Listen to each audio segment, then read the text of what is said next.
Yo, what's up, everybody, and welcome to Urban Absurdity. I'm your host, OG Ron. And I'm Bianca. I'm not saying my last name anymore. And what the hell is wrong with Cortez? Why are you covering your mouth? Because the last time I had said something, you had said, I ain't introduced you yet. So I didn't know if that's what's going to happen. That show you were on, I had a rant. Usually that used to be standing. I used to be a lot angrier, but now it seems like I'm kind of mellowed out now. So everybody, Cortez Carter is back in the building. Yay. I'm excited. I just feel like this is the best podcast show of all time. I just love being with y'all too. I just feel like, you ever seen the movie Class Act? Yes. Yeah. And at the end, the dude was like, I just want to hang with y'all. I just want to be with y'all. I just want to hang. Can I hang with y'all? Can I chill with y'all? That's me. I was like, I just want to be here with y'all. I always wanted to be Blade Brown. This nigga wanted to be the bully. I'll be Blade Brown for this episode. Listen, the fact of you reliving your childhood on who you really wanted to be. Blade Brown was cool. He had a cool-ass truck. Switches on it. You know what I mean? Blade Brown. I mean, that name is cold as shit. That's a cool name. It sounds like you my cousin. They got the double, like, you know what I'm saying? The Blade Brown or the Aaron or whatever. 2 A's, 2 B's. I always thought that was cool. I always wanted to be one of them dudes. Kyle Korver. That's my nigga. KK. Yeah. I had another K, nigga. Trying to be You're right. I didn't think about it. His middle name could not be Kevin. What is your middle name? You know what? Cortez is the type of person you call when you be like, damn, shit, I'm feeling down. I'm feeling real low. Let me call Cortez. Make me feel good about myself. That's me. You can't call Blade. Blade is not going to help you out. Blade is the one who made you feel bad. So that's why you got to call Cortez. Now you call it Cortez because Blade made you upset. Blade said, fuck you and your life. Like, That's okay.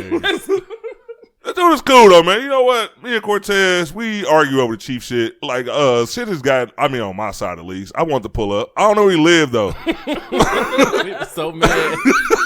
He wrote me a paragraph and shit. Oh man, I write sentences long with run-on sentences too. Like, you don't even know where to stop in between. You're like, damn, this nigga's angry. I mean, like, that should be a semi-colon right there, Rob, but that's okay. I got what you, I already knew what you was trying to say. I got what you were saying. My brain is hot, but you know what I mean? You're supposed to have some kind of punctuation in there. Like, if I could take a red mark and just put, like, Ron, listen, this is what I got. But no, Ron just... Screenshot it and just correct all my errors. I'll send it back to him. I sent this to you. She got the red commas in there and everything. Go ahead and make those corrections, and then... You ain't got time to be looking for no periods or no goddamn commas. Well, when you angry and you upset, I understand. And when you type, I be like, Ron has something to say. Ron has, not only does he have rants for the podcast, he has like social media rants. Oh man, I rant. Here we go. So now you should start putting rants, like real big in caps, and then go on. Yeah. So we'll know which one. I love the rant. You know what? This is what people think I'm crazy, but I use social media. I always have as a way to just get things off my chest. Like I'll say the weirdest shit. Like people will be like, man, sometimes you say some real shit, but other times you be on some wild shit, boy. They want to be saying, nigga, you crazy sometimes. Yeah. But I just feel like some things you can't say. Like if I'm at work or something and I'm working with my older coworker, she's a 50-year-old black woman. I can't just say, you know what? I'm sick of these bitches with their titties out. You know, I got to put it on Facebook. I can't just say certain things, you know what I mean, during regular human interaction. We're going to have like just a show dedicated to Ron's greatest Facebook hits.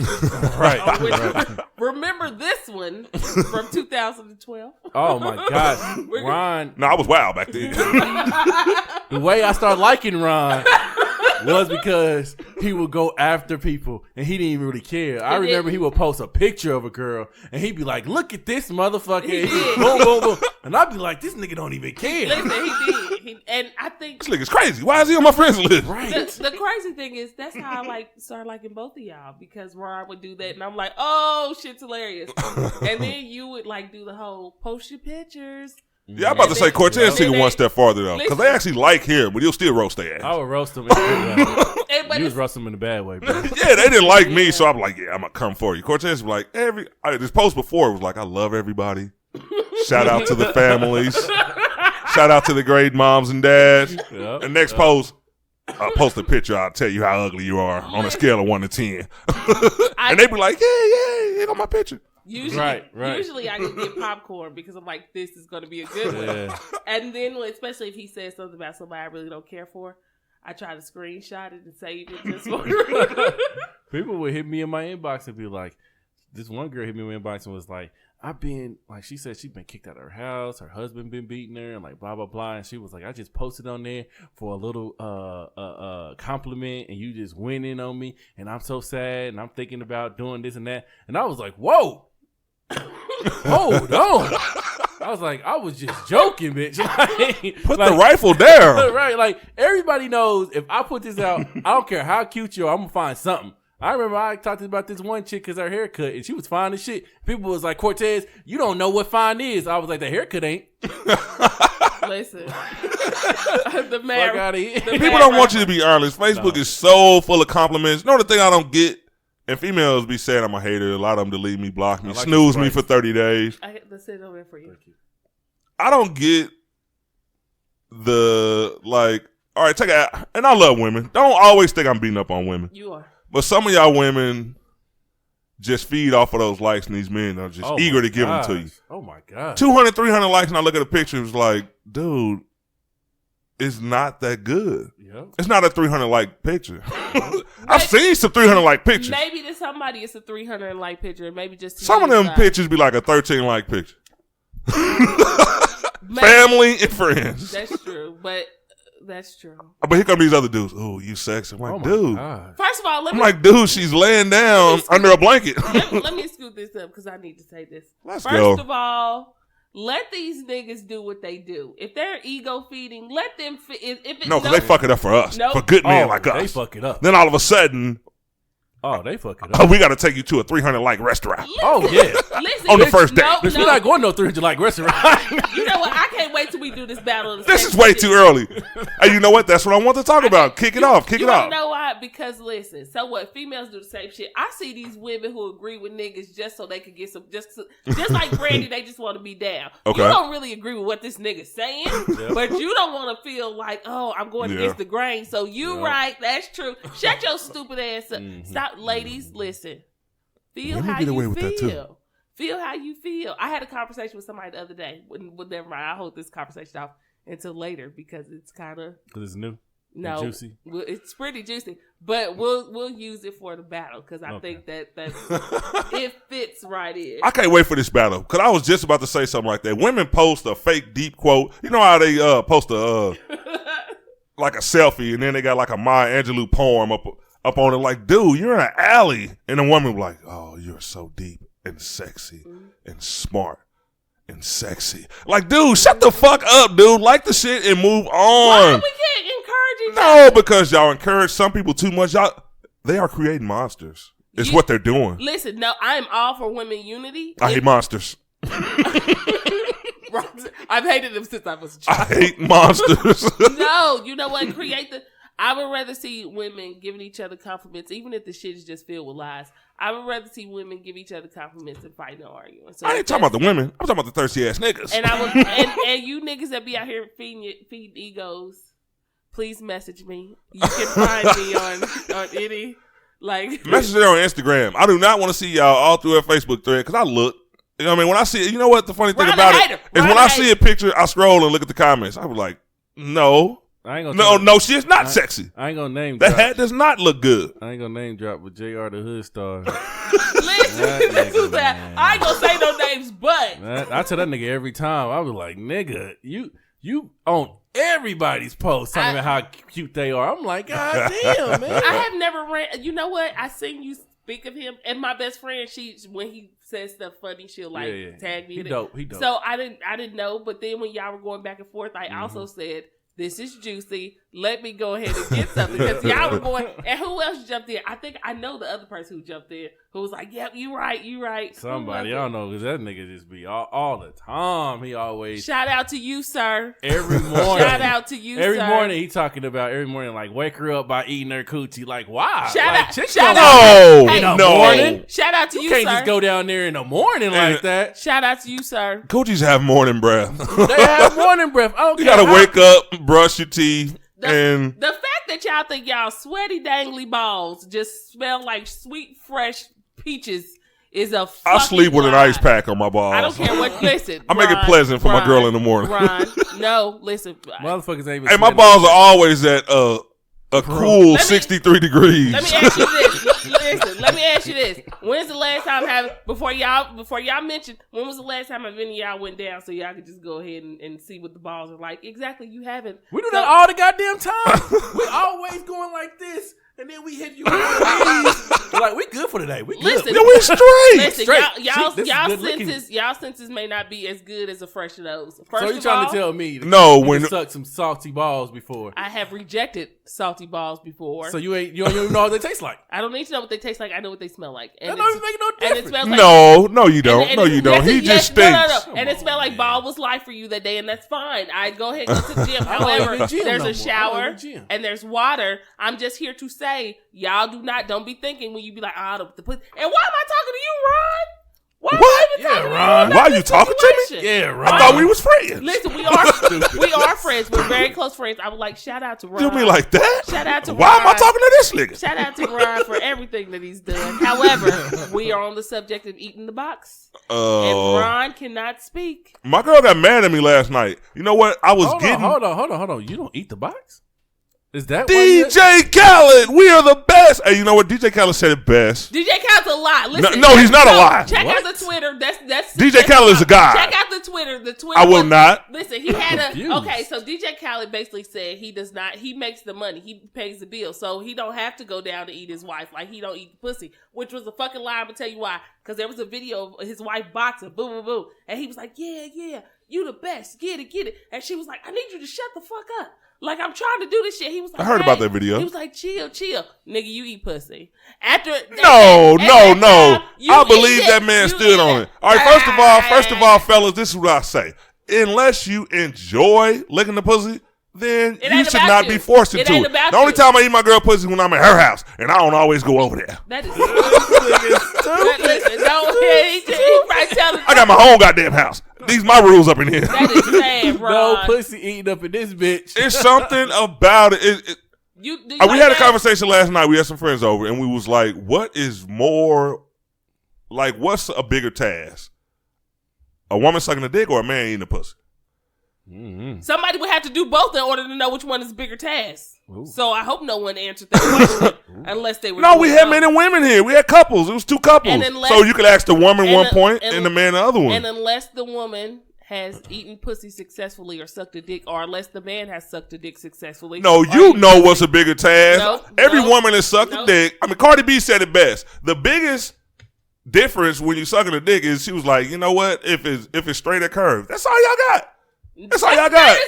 The way you move y'all neck. But when it comes to a pussy, ain't no telling what's gonna come out of that motherfucker. And ladies, listen, let me tell you this. Y'all stop letting these men tell y'all stuff like Ron tell y'all. When the next person asks you something like this, ask him, so when was the last time and how was it for you? Was it easy? Because no, it is not. It is a task.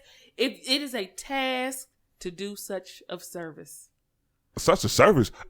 It is a task to do such a service. Look, I'm not in the Marines. I'm not in the service. Don't tell me y'all haven't had some whack top. Don't tell me y'all haven't had some whack stuff. I done had some whack stuff. Of course. I think we all have. I bet you have. Big teeth, sharp teeth. I bet you have. No teeth. It's like, it depends on what mood you're in. No, I bet you have. And then the thing is, I'm gonna hit y'all with some other shit. Okay, the go thing ahead. is oh shit. That women sometimes have one level of dick sucking. This is the only way they suck dick. Like if a girl sucks your dick, Ron, right?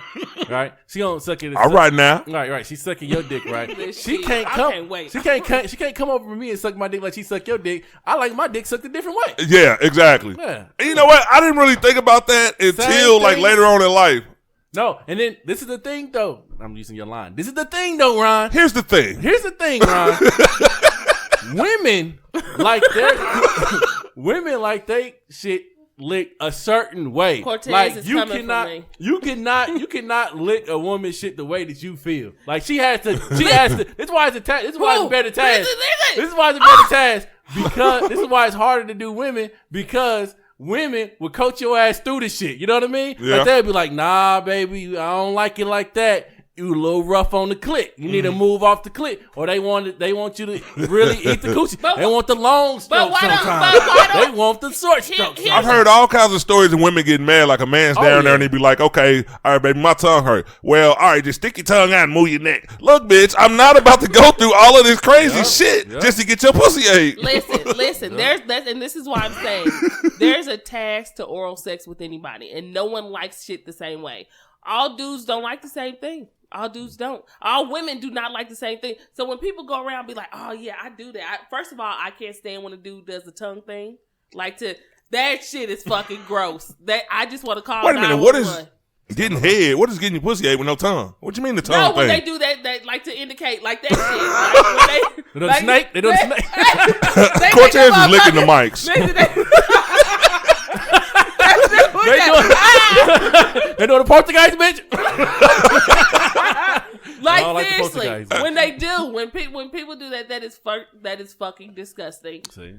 No, I'm not talking about in the midst. I'm talking about disgusting? When they try to tell you like, "Hey, girl, I do this and do that," and then they advertise it that way. You kind of like that shit's trash. What about this one? That shit. That's the old one. That's you know what I always thought. That's when dudes finally came out of the seventh grade one. And you know what I always thought? Do men really put their finger there like that? I thought that was just something. I thought the fingers was signifying the coochie. Do you really got your fingers in between? No. You don't do that? That's what they used to do. Okay, when Lil Wayne came out, everybody came out. I thought that was like the protection for eating pussy. It was like a finger condom. That's the advertisement. That's like, girl, this is what I do. This is the coochie right here. It's a V shape. Because they do this, but a lot of these chicks coochies, they shape like little V. Little V's. Well, I don't know about all that, but what I do like know a W. What I do know is you got 2 V's on that bitch. I don't look at other pussies, so I know. Come on, you seen some other pussies. I don't look at other pussies. You ain't watched no porn with other pussies. And listen, and I don't go to female strip clubs either, so I want y'all to know that I'm just not into that shit. I think that's fucked up. And so women is off. You ain't doing nothing with no women. You ain't looking at. What about some other breasts though?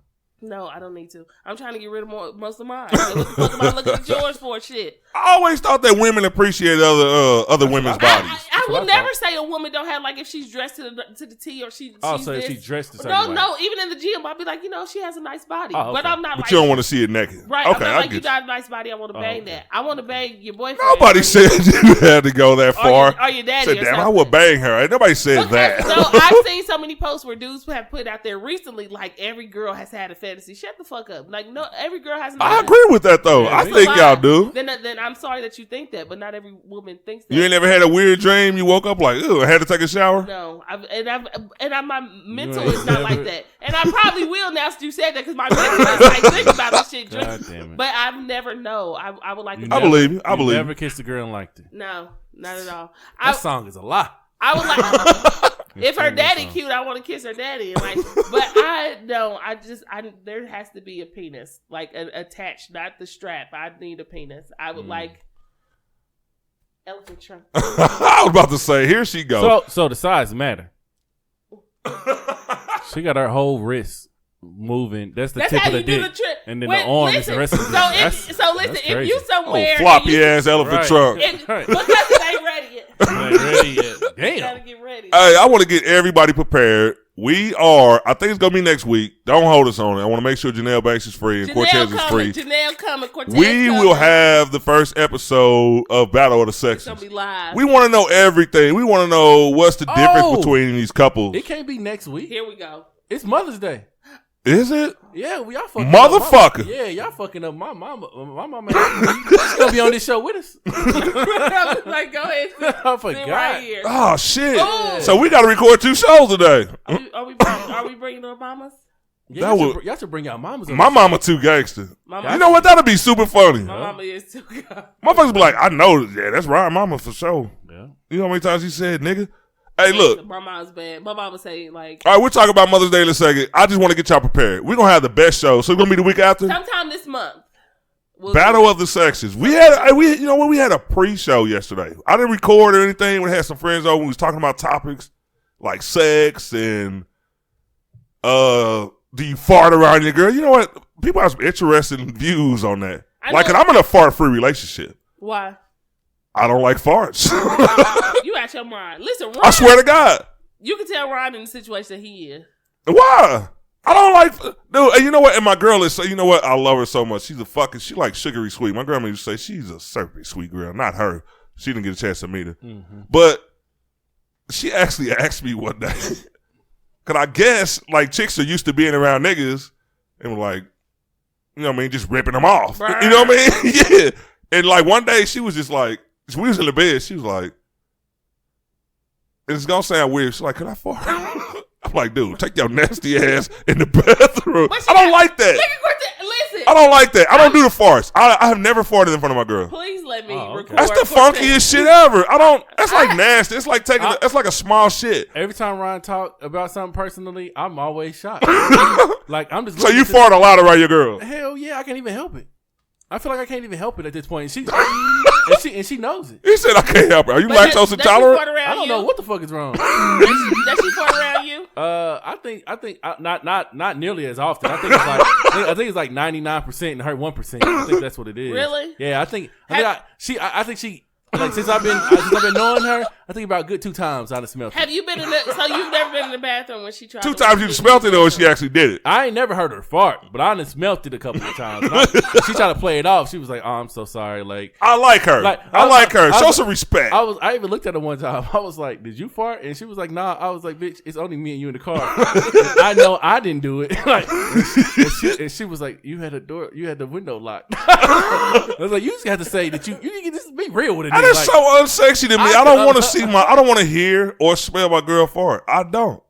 They be like that. You know what? All right, we're going to talk about that topic. Definitely. We're going to see how everybody feels about that. I just don't like it. Like, why? Ron, the bathroom is so close. Tell me the other one you don't like, bro. What, feet? Yeah, tell me you don't like feet from nobody. I don't like people's feet around me. But on the other hand, I don't subject you to my feet. It's like when you come to my house, I put my shoes on. Like my girl, you know what I mean? I walk around, I got my socks on and shit. But it's something about when niggas, I don't want niggas to come in my house and just get too comfortable and like take their shoes off. You was out in Hawaii with the OG slippers on, man. Yeah. You was out there feet dangling. I subjected us to your feet. I made sure you couldn't see the toes. I got these big ass leathery OG slip-ins, slide-ins. Let's not forget those. You had the heel out, bro. Yeah, I had the heel out, but I did moisten the heel. I had a little spray bottle. I moistened my heel. Oh, my God. But there was no toe action. That was toe action. That was no toe action. That was toe action. That nigga toe was slipping through the goddamn And just like Bianca just came in with some flats. Like, look down, Cortez. She got some toe cleavage going on. I hate toe cleavage. She got some toe cleavage going on. What is with the toe cleavage? They're flats. No. But we shouldn't see the toe cleavage. Ron, something is seriously wrong with you. I hate toe cleavage. As a child, something happened, and I'm willing to get down to the bottom. We'll go into that years later, but for right now, I don't fuck with feet. Listen. And toe cleavage is a no-no. Toe cleavage. I've never even heard of a thing. Toe cleavage, like little strip between the titties. It's like 4 of them down there. I do not want to see all of those. I want to see all that cleavage. Ron, something is really, you know what? At first, I was thinking. I'm being honest. Something is really, listen, you going to see this toe cleavage. It's summertime. It's summertime. You can keep them sweaty ass socks on if you want to. No. No. Ran, I stay in the house a lot, so my feet breathe, but there's nobody here. When Ron taking socks off, he's squeezing bitches and let the juice come out like. On hot days, if I got my shoes on a lot, like I'll probably have socks in the car. It's like something about it. Like I gotta keep, like I'll change socks 2 or 3 times. I don't like my feet to sweat. Ron was gonna put them socks on with them slippers in Hawaii till she said, "If you don't put them on, take them fucking socks off." Right, like take them bitches off. Embarrassing us in Hawaii. No, actually, I took 2 different pair of like sandals, quote unquote, whatever the fuck you call them, and the other ones were like. They were like too revealing. This nigga had the tongs. he was like, nah, I ain't gonna fuck with the toes. No, they were like the slides with the little Velcro piece. I gave them away when I got back. Like I did not wear them here, and my girl actually barbecued in the other ones, so they in the closet. Ryan wait till everybody go. He be looking around like, should I take him out? Then he be going to the closet and putting them bitches on. Like there's something about it. I ain't never liked feet. It took me 2 years for me to even start like embracing my girl's feet. Like we watching the movie and you just put your feet on me. I'm like, hold on, it's too early. I don't know you like 6 years, nigga. I just want to shout out to her. I just want to shout out to her for trying She's so the best. hard.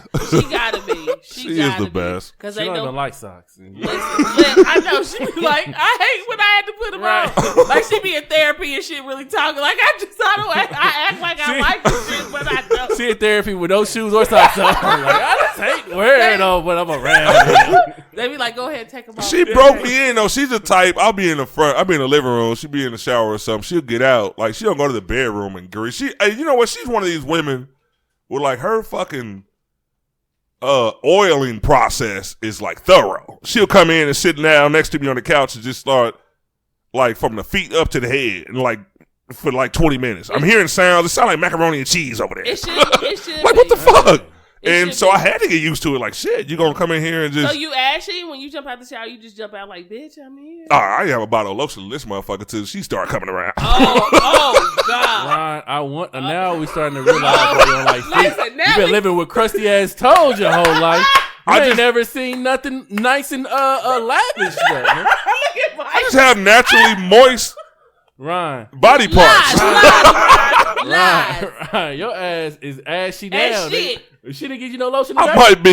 Nah, I might be. my woman tell me hit the elbows before you go outside and embarrassing me. For real. I'm the type of nigga I'll give a quick lick, stick, and then I'm out the door. You know what I mean? God damn, Ron. This nigga, man. You know what? The truth is out. The truth is out. And here we are. How did we get here, Ron? Man, hit us with the first topic. We're going to be talking about ashy toes and toe cleavage. You know what? This is the first time I've ever heard someone say that they can't fart around a girl. They don't want socks in the home. There will be no fart. I will always remain in a fart free. Hopefully this is my last relationship, but it will never be fart friendly. I knew a chick that was I'm not in a fart friendly relationship. If I was high right now, I wouldn't be able to take this. Bro. Like, you are fucking my mind. I know a woman. Fart friendly relationships are stinky. Listen, I knew a woman that was married, right? And she was married for like two years, I think 2 or 3 years, but they had dated for a long time. And every time that she had to do a number 2, she would go down to Quick Trip. Yeah, I think you told me this before. Yeah, and use the restroom. But when we had that last conversation. Hey, you know what? My girl never do. I mean, she'll do little shit. Hey, you know what? All right, speaking of shit, one thing about women, like y'all, like, I mean, maybe it's just me. I don't know about all men, but if my girl goes to the restroom, I make sure that I don't go back in there for a while. Oh. Okay. I don't go in there for a while. Like, even if I got to piss, I go. You know how many times I've pissed off my deck because I don't want to know her like that? I don't want to know y'all. I just don't. But women are different. Hold on. If you go in there and they got a smell, you probably need to know that. Because that shit need to be addressed. Because it shouldn't have no smell. It should be just like when you go in there. Oh, it's a smell when I go in there. Well, that need to be addressed. Need to cut back. It's always a smell. It's always a smell. Wait, so Cortez, you saying when you shit, you don't smell? Oh, I thought you were talking about just when she went in there regardless. Like, if No, I'm talking about straight shit.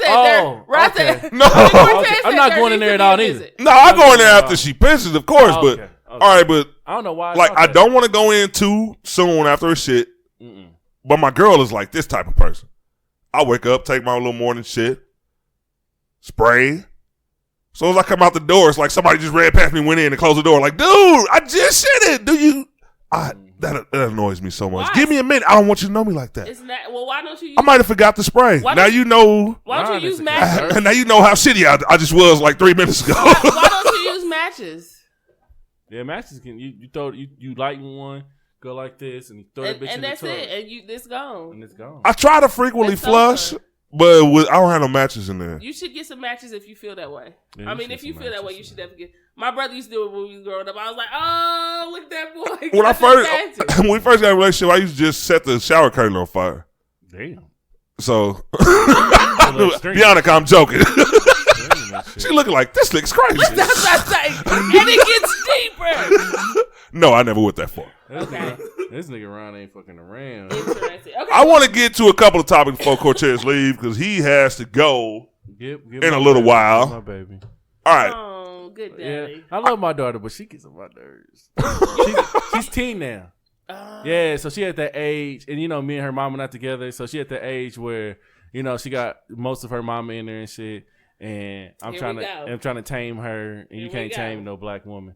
So no matter what, not especially with you had a black no mama. matter the age. We not gonna. What we gonna do is we gonna save this shit for the battle that my daughter tell me what I be having to check my daughter like she a grown ass woman.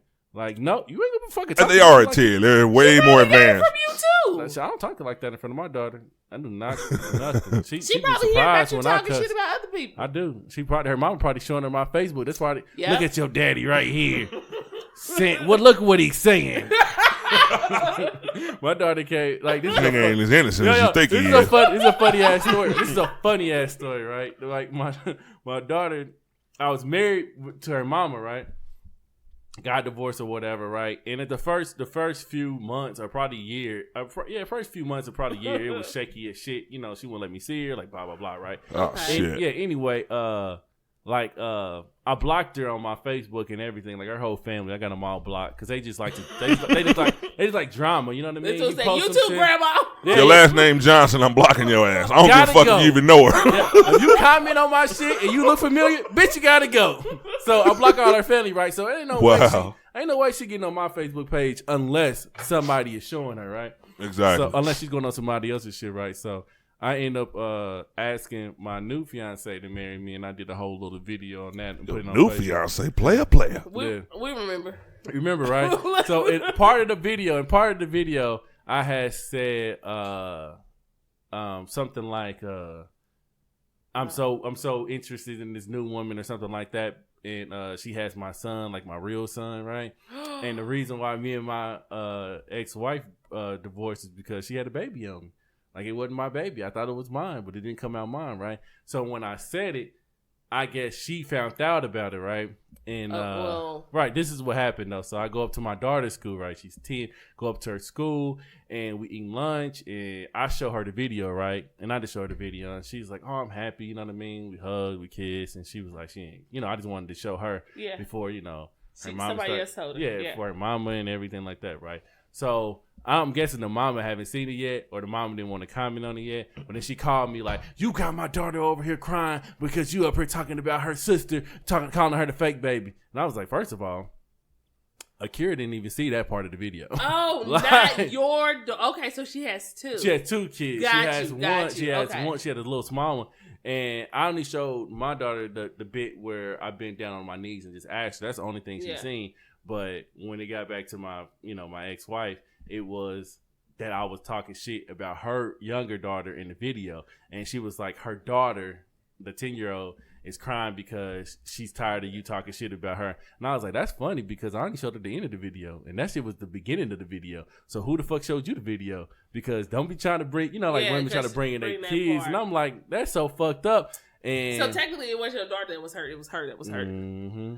So it's always like that. So she was wrong for even bringing that up if that even happened. But you were wrong for shading that whole situation. Yeah. I didn't. When I had said it, I wasn't even thinking. Like I wasn't even thinking because I'm a comedian, so I'm always joking. Yeah. So and that's sometimes how I get through shit. So when I had said it, I was saying it like in a joking way, but I wasn't saying it like to disrespecting the little baby because I feel like the baby ain't got shit to do with this. The baby doesn't. Yeah, I didn't. When you said it, I didn't take that shot as you talking about the baby. I took that shot as you talking about her having a baby that was not yours. Yeah, and that's cool. That's cool if she felt that way. Yeah, but she made it try to put it on the kids. Yeah, that's. I hate when women do that. They try to put the shit in the kids, like the kids are affected by it. Well, the kids ain't affected by that shit. Men do it too. They don't got a Facebook. That would be the only thing when we do the battle of the sexes that I can't relate with, like the baby mamas and the baby daddies. I don't have any kids, but it's gonna be good. I want to hear some of y'all fucked up stories. Listen, why I want to hear who has the best ones. And the crazy thing about it, they will. Y'all gotta have some fucked up stories. You say you want to hear who got the best. The crazy thing about it is a 10-year-old is not my real daughter. I just been with her mama since she was so little. I remember this. Yeah. Well, here's the thing. Okay, I get this. The crazy thing is that even though that's not your daughter, you're still around all the time. Now, I'll commend you on that part because. What goes on in a relationship, only those two people know. Right. Period. Yeah. You and y'all both and God, they're the only people that really, really know what's going on. Because people take their hurts and be like, this is what happened, and another person might do the same, and it's just bad. Mm-hmm. However, the fact that you are still around, like, this is my daughter, this is who she knows, this is who, because I believe in playing that step parent part. A step parent is just not like, I'm banging your mama or banging your daddy. That's it. Right. Like, a step parent is like, if they die. Wait a minute, there's more to it than that? Yeah, it is. So much. Okay. You didn't. It's okay, Ron. We get it. And you don't even have to worry about that no more now. But they won't let me around no kids. They say I still got braids. They said Ron. That nigga got braids. Don't bring them kids around that boy. They said some prison braids. We still got them braids. What, Ron? I hear in the house. Get them kids out of there. Go get them kids. No, seriously, as that parent, I commend you. I commend you. Oh, yay! I'm always stereotyped. Shout out to step parents. Shout out to step parents. Even if you know what, and ladies, if your ex is dating someone or married to someone, and they are a good woman, they're a good woman. Yeah. I'm not saying in all situations, but if she's a good woman, just go ahead. It takes a village. Just let the village go ahead and. Because I never worry about that for my son. I'm like, I do my part. Like, my son know what's up. Like, you know whose mom he is. And I don't never have to worry about that. So I got to step in and say this because I know his time is running really short. I want to at least touch this topic. One of the biggest topics all week has been Kanye West, which is my boy. Kanye? Oh, God. Yes, because our last show, he hadn't yet said that slavery was a choice. Oh, yeah, he didn't say that. So I want to touch on that. Okay. And I want to give my opinion last. I want to know. No. You give your why? You bully. We talked about you before you got here. You are a bully, and I'm sick of the shit. Ryan said that he felt like the bully, and I was like, no, bro. She's the bully. So now I feel like I got to stand up for myself. You are the bully. Because you always checking him. You're like, nah, Ron. This is the thing. Ron took some classes and was like, I'm coming back. Yeah. All right, look. Okay. And I'm going to say my shit quick because I want to hear his. I want to hear yours too. He said first. His first. All right. First of all. You want me to go first? Yeah, okay. Leaving. All right. The Kanye West deal, right? He had said slavery was a choice, right? And I'm on the fence on both sides because I seen The Birth of the Nation, and I also seen Roots. I also seen that shit, right? So obviously, I feel like what he had said and what he had meant was like two different things. What he had said was he thought slavery was a choice, her lips. And what he had meant is that it was our job to fight our way through the choice. You know what I mean? Like through the battles or whatever. And when you see Birth of a Nation, you tried that shit and you died. Like everybody died. And not only did you die, your family died as well. You know what I mean? So it's hard. It's not really a choice. It's really like you had to keep fighting and fighting and fighting. Like if you went to work, right? And you was like, I'm taking a break every hour on the hour, right? Right? It's your choice because we all have choices, right? We all have choices. But some of those choices and the consequences where it's not it doesn't feel like a choice no more. So that's what I think he was talking about because we had choices to do with it, but it was slim choices. Like you had to fucking run away. Yeah, it was only a couple of options. Yeah, you had to run away or die. It wasn't like A through F. It wasn't like 6 or 7 choices you could have chose. Yeah, so my thing is slavery was not a choice, obviously. Staying a slave was not a choice either. I mean, you always have choices, but them choices was too fucking slim to take. All right, I agree with that. So am I going next? Oh gosh. Go ahead. I'll touch on it. I straddle the fence. I do. There's no straddling. It is. There's no straddling. You come on with the come on. This is why I straddle the fence. I straddle the fence because I understand what he's saying as far as like we had a choice, we should have fought back. But what makes motherfuckers think that people didn't fight back? They did, and they died. Like, some people have to realize the reason why we are here are because of those slaves that didn't die. Right. or we would not be here. Right. So when people say shit like, oh, yeah, they was punks, I would have did this. But when the police fucking y'all up, y'all ain't doing that shit. Y'all ain't fighting back. So we run. Y'all run, but ain't nobody fucking fighting back. So let's keep it real. It's the same thing. You talking that shit like back then you would have did that, but back then they were authority. That's who fed you. That's who clothed you. I don't see people fighting back with assistance. I don't hear y'all saying, "Nah, I don't need this government assistance. I'm gonna go ahead and do this shit myself." As a matter of fact, I need some government assistance. I do. Anybody who wants to sell a few, but I ain't no food in my refrigerator in like 9 months. Shit, we don't. Ain't no my alcohol or ice in that motherfucker. But it be liquor in that motherfucker. We gonna be hungry, but we ain't gonna be thirsty. Listen, no, seriously, I don't understand when people say that. Like, I would have fought back, or I ain't like my ancestors. Like, right, you're not, because you can't even stop and boycott a fucking restaurant. Yeah, but you weak. Like you're not. Yeah. You're definitely right. So when people say certain shit like that. Like, you're shaking hands and wearing a hat of a fucking white supremacist. But you saying we should have fought back. Shut the fuck up. Like, in order for you to say that, you would have to be the one that's like, fight. Like, if Colin Kaepernick said that shit, I'd be like, okay. Even though your mama's white, you done fucked up. Your money gone. Your friends gone. I mean, seriously. But you took that risk to do that. If he said that, I would even think about it a little bit more than fucking Kanye West. I'm sorry. And for the people who... So it was just the person, not... No, both. I think it's not the statement. But it is. But it's both. If you have someone who's fighting back, who's actually doing it, then you like, yeah, you're an example of fighting back. However, again, when motherfuckers and when the police is whooping ass and shit, when that not guilty verdict come in, the only thing we doing is march. Yeah. I don't see y'all popping nobody. I don't see y'all shooting people. I don't see y'all I see you tearing up your own fucking poor neighborhoods. Yep. I don't see y'all going out to these white neighborhoods, suburban neighborhoods, and fucking some shit up. Yep. So stop saying that people won't fight back when you're not even doing that now. So stop worrying about what the fuck they did. Damn, that's a good ass argument. It is. And touching on those arguments that you just made, just like you just said, the way we fight back, the way we choose to protest, the way we do things. First of all, it's harder to unite Black people than it is to unite a whore's legs these days. You know what? If you make a statement, no matter who you are, even Colin, because Colin's statement was bold, but niggas didn't ride with him. Right. Niggas said, okay, nigga, I got a Lambo payment, all of his teammates, and they went the other way.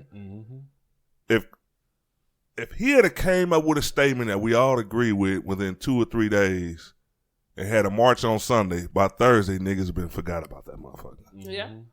So him having the free, and I think the way we took the statement, I think a lot of people took it the wrong way. He didn't mean it was a choice as if, nigga, it's a sign-up sheet by the time clock. If you want to be a slave, y'all be ready for the boat that's coming on the 5th. Right.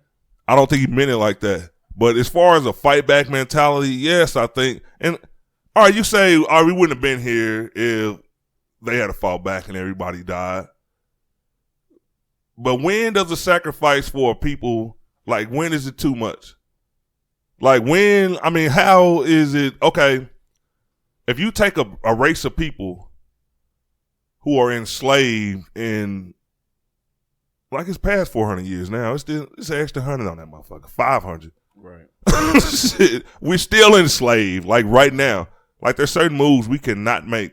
There's certain illusions, and we never reach those goals as far as like being free as a people. We can have some rich niggas. We got the Diddy's, we got the Jay-Z's, but those are few and far in between.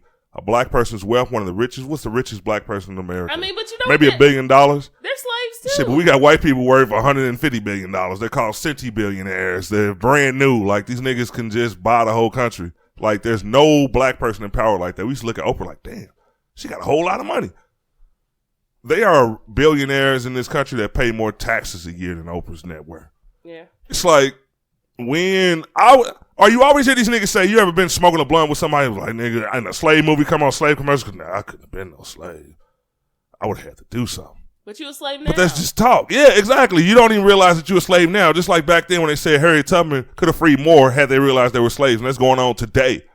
So he was trying to open up the dialogue on free thinking and empowered thinking.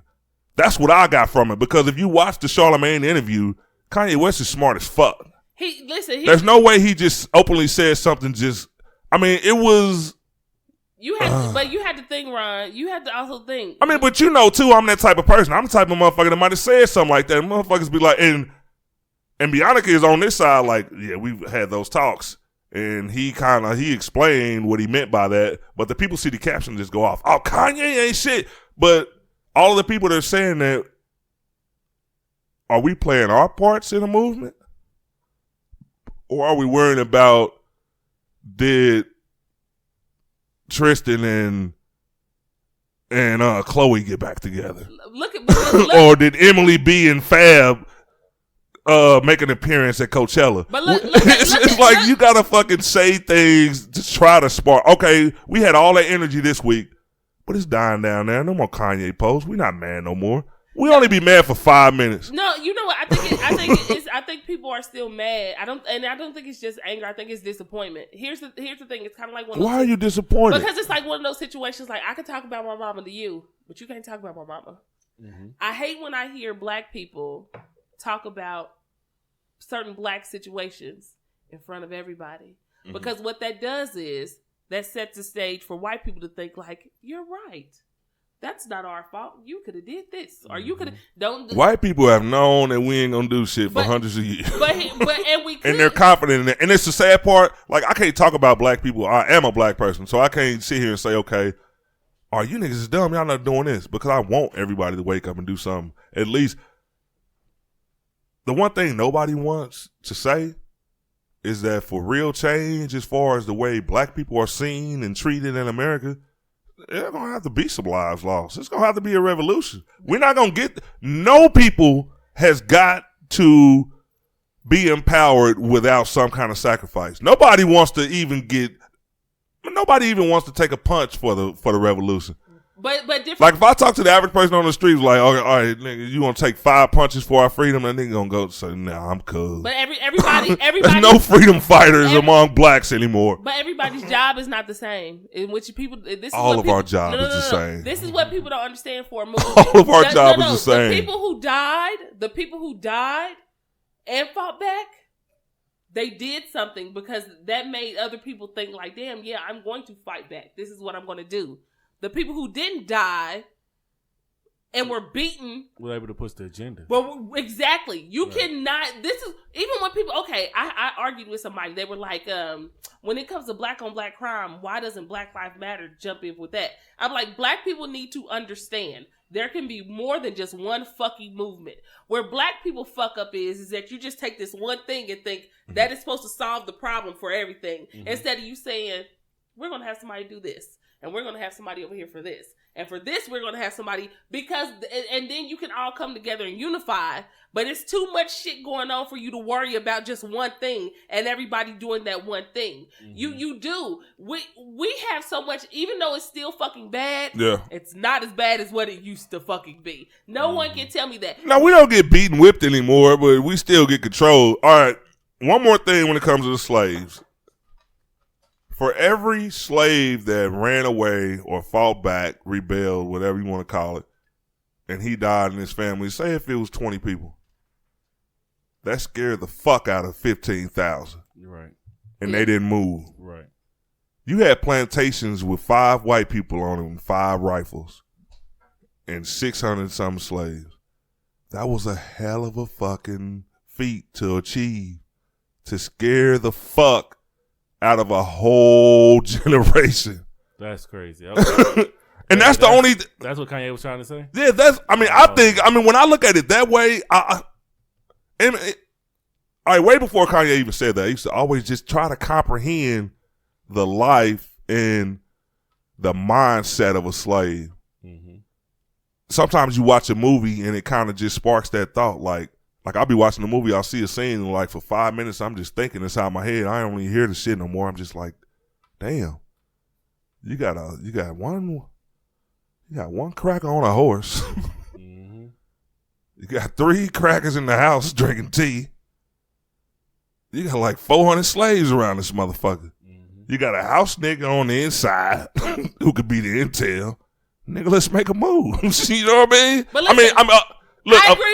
Of course, I'm in the new generation. I'm thinking like that now. I've never seen my uncle raped in front of me. I've never seen a family slaughtered in front of me. I understand those factors. And that is my point. I'm not ignoring that. Unless you actually see that shit happen. Like, if you have no pistol and somebody coming to the house. I knew you were going to come at me like that. That's why I said I'm not ignoring those factors. And this is, but that's the big thing. It's like, if you're actually there dealing we're going to take a quick pause real quick. And we are back. Cortez Carter has made an exit. He had to go and sell some weed. Get that out. No, he ain't got no weed, I don't think. I don't think and so. We are introducing Mike. Mike. That's a short name. Just Mike. Come on, it's Big Mike. Get it right. Big Mike. Sorry, how y'all doing out there? Big Mike. We can't hear you that clearly. You got to get up a little bit, just a little bit. Big Mike. Yeah. This is Big Mike. How y'all doing out there? Mike got that suave Put voice. some respect I'm about to say you're trying to sound like the Quiet Storm. Yeah. It's Big Mike. All the ladies out there looking, you know what I'm saying? Listening. I am single. Slut plug. You Mike are Taylor now on Facebook. listening to the Quiet Storm on Big Boy Cuts on Instagram. Power 66.3. I gotta find you on Instagram. Come on now. That was an interesting conversation. We had to take a break when Cortez was leaving, but to wrap up, because it's not like a topic that's like exciting or anything like that. It's a tragedy, and people still think about it. We still suffer from it today, but I don't think everybody should just rule out someone's opinion based on just hearing snippets of it or reading snippets of it. You should just see somebody's whole complete mindset. I don't think he was in a crazy place when he said it. I just think it was received wrong. It might have been presented wrong. That's like saying don't diss Trump though. That's like saying, no, Trump's an outright racist. It doesn't matter. It doesn't listen. It matters. No, because when you think about this, a person who's racist, right? Let's say you know somebody and they've grown up this way all their life. The only people that they have been around with are racist motherfucking people. Okay. Racist people. So, and then when they say, let's say they move out of Alabama, because you know it's always Alabama. Yeah, so let's say let's say always Alabama. Let's say they move out of Alabama and move to Kansas City. Oh shit! Listen, I burned myself.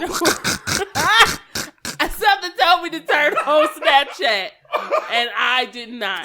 Sorry about that, y'all. I was just on fire. Oh my god! But I'm gonna have to delete that yell. No, keep that.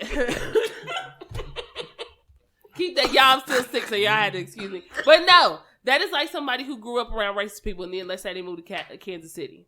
And this person is just like, no, I really just don't like black people. And you're like, well, that's wrong for you not to do this. That's what he's been around all his life. That's what he's been around all his life.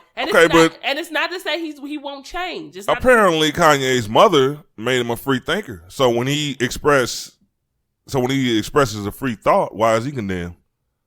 I mean, if you can be a racist and be outward with it and be upfront with it, how come you can't think thoughts that aren't traditional? I think his problem we think from generation to generation, thoughts are passed down, and that's what we believe. You know, this is a new generation. We can't think like our great-great-great-great-grandmother anymore. But you have to watch what you say. You can't sit up here and say George Bush don't care about black people, and the nigga that you shaking hands with also don't care about black people. But he never said Trump cared about black people. He said he liked them. Okay, and this is what... doesn't matter. Doesn't matter. Whether you don't say those exact words... That's like if you said, well, shit, really, I don't really care about this person right here. But I see you hanging around somebody who's just like that person. And I'm like, Ron, that is odd that you would, it must just be something about this dude that you really just don't like. Because the same person that you hang out with is just like this motherfucker right here. And but see, I think this is what people don't understand. I'm going to want Mike's opinion on this after I say this. Kanye West isn't, the average listener, the average people commenting and having an opinion on his statement aren't worth over $100 million. They're not in a place that we are. So when he looks at Trump is not affecting him. Trump's working for him. Trump is working for the rich. I look at a poor white person that says they love Trump. I look at them and give them the same negative energy that people give Kanye. But I can understand Kanye. Like, if he says he likes or loves a person for them, he's actually hung out with the motherfucker. It might be something that he saw that we don't see. We don't know Trump. We know his policies. We know a lot of his thoughts. But for a person to actually know a person, like, like me. Like, take me, for instance. A lot of motherfuckers can't stand me, hate my guts, but people come around me and have a ball. I know him. And say this nigga's cool. I mean, that's how I look at it. Like, everybody doesn't have to like me, but everybody can still give their opinion. And the same that's way, the only thing I'm saying. But the same way you saying is Kanye West can give his opinion, which he can. I mean, personally, here's the thing. To me, his music ain't been the same since Donna died. Since November 2007. That was a big moment. That was heavy. And it was. And I see the change automatically. I see the change. However, point blank period, you have the right to your opinion. But as I was always taught growing up, when you give that motherfucking opinion, everybody else also has the right to respond. Yeah. So you have to remember that. So the same way you say he can have his own opinion, which he can, I'm just like, Kanye West don't move me. It's not the point of where I'm like, oh my God, I can't believe he said that. I really don't give a fuck. He's married to a Kardashian. After that, I really don't Maybe it's just a Southside Chicago thing. Shout out 95th Cottage Grove, the Blackstones, Vice Lords, everybody over there. I want to thank... I'm just bullshitting. Seriously, though, I think... That was the hood shit. This is my opinion. You know what I'm saying? I think Kanye, he lacked forethought and context. You know what I'm saying? Forethought because he didn't really think about what he was saying and context because he really didn't know how to give it to the people to where they understood what he was saying. Exactly. You know what I'm saying? I know a lot of times people say something and it's formulating in their mind one way, but between your brain and your mouth, shit get misconstrued. And if you don't properly give it to a person the way you're thinking it and the way you want them to take it, then it can be misunderstood. And I think that, well, I'm hoping that's what would happen. You know what I'm saying? He was thinking one thing and in the midst of the delivery, it just came out misbottled and fucked up. Yeah, and even you know what I'm saying, even with that, I like that opinion because you can give him the benefit of the doubt. Nobody gave him any credit. Everybody just wanted to say. I mean, yeah, a lot of people did, but the vast majority of the public were like just condemning this man. Stop supporting his music. This nigga's a coon. Kanye West. Blah blah blah blah. And a lot of people in our society are incapable of forming their own opinions or their, you know what I'm saying, having their own thoughts. They seen one person jump onto it and bash him, so they jumped on the bandwagon and rode that motherfucking ride even when the wheels fell off that motherfucker. Exactly, you know, and that's what I was about to say too. Like, the full interview on what he said wasn't even released until like 3 days after all of the drama. Like, nobody even heard what the man had to say. It's just like if somebody says, who's one of my favorite people out here? Let's just take Alicia Keys. Okay. I'm just saying it because she's beautiful. All right, let's just say she releases a controversial statement. Okay. All you hear is a sentence, though. There are millions of stories, publications, New York Post, Huffington Post, whatever, whoever. Millions of stories. They just take that 9 words, whatever that, you know what I mean, that little portion of it, which is going to sell stories, which it did, cause traffic. Online clicks and shit, which is what the media is about right now. Exactly. Before I dive in, before I behead this motherfucker, I want to see everything. People are not patient. They took no time before they blew this man up. But you can't say that for everybody because some people did, and not only that, no. Some people did, but 70% of the 300 million people in the country just went the fuck off. But you know what? And they were misinformed. And here's the thing, too. My grandmother is from McGee, Arkansas. Not from the Midwest. She's from McGee, Arkansas. And her brothers and sisters who were older were, too. And they had to actually pick cotton. They actually had to be in that situation where they didn't want to do it. No one wanted to do it. Because back then, down south, it was still the same. It wasn't like it is up here. It was still the same. So when and other people, my great uncles had it bad. So when you say stuff like that to someone who actually, some people are still alive. So for some people who are actually doing that, who were in those situations, for you to be so privileged, but to give a view like that on something that you've never had to experience, and again, you're privileged. You can do certain things that other people can't do. I think that's what a lot of people were trying to say. You can have your opinion and that's fine. But when you make a statement on something like that, when there are still people who are alive, who had parents who were slaves, who were raped, who did not want to do it, that's kind of like, you get that pushback. You're going to get that. But the only thing that I can say about this You right. He's like, yeah, they could have fought back. So the next time people see a black man getting beat by police, join in. Hey, but this is what I say all the time on all of the issues that arise when it comes to police brutality, when it comes to racial profiling, when it comes to things of that nature. And the only thing people want to do is march. And then if a big story breaks before the march, people don't show up. People's attention span is so short. And if it takes an opinion to spark a revolution, which it won't, and I'm going to make that bold prediction, it won't, because nobody's going to be political come Tuesday. But not even us. We're not doing anything. We're not starting marches. We're not putting together. Marching into what? But even if it wasn't marching, we're not putting together groups. Art, you know what? I just said before Cortez left, what black people don't understand, and if they do, they're afraid of it. When it comes to a revolution, some lives are going to have to be lost, and nobody's willing to risk that. And we're not either. Nobody in these days is willing to risk that. That's what I'm saying. Nobody is willing to go out and say, okay, for my future generations, for my kids, it's going to take all-out movement. Hey, we might lose some people on the way. Like Martin Luther King said, I might not get there with you. He was ready for the war. You know what I mean? Nobody thinks like that. It's like we don't think in a militant manner, which is what we have to do in order to get a real change. We will never have a real change unless there's a serious I'm at a loss for word now. What's my word? Nobody willing to jump, goddamn it. Somebody got to push them. You know what I'm saying? Exactly. Some motherfuckers, man, and myself speaking, you know what I'm saying? I've never been forced into a situation, but I know me, just my thinking and the kind of person I am. I'm down for it. You know what I'm saying? If it go, it go. But I'm not going to be the motherfucker that just is the first one to jump. And you know what I'm saying? But if I'm forced into a situation, I'm ready to go. And this is what, and Mike, it just proved my point. People don't want to say that. Sometimes everybody is not a leader. I don't give a fuck what nobody say. Everybody's not a leader. I agree with that. There has to be followers. People don't understand that you can't just be like, everybody lead. No. And that's what's fucked up. Nobody wants to be a follower, but every time somebody, and not all of these people are just like mentally like they're already saying, okay, I'm about to step up and I want to be a leader. But the people who try to spark a movement, and I'm not saying, I wasn't with Kanye when he did the interview, but I'm just speaking of like in general. When somebody tries to step up, black people tear them down. We talk about the media for bringing up the criminal history of a black man that they shot, which is not relevant to the case. But when a black man or a black woman, whoever decides to step up and say, look, this is what we need to do.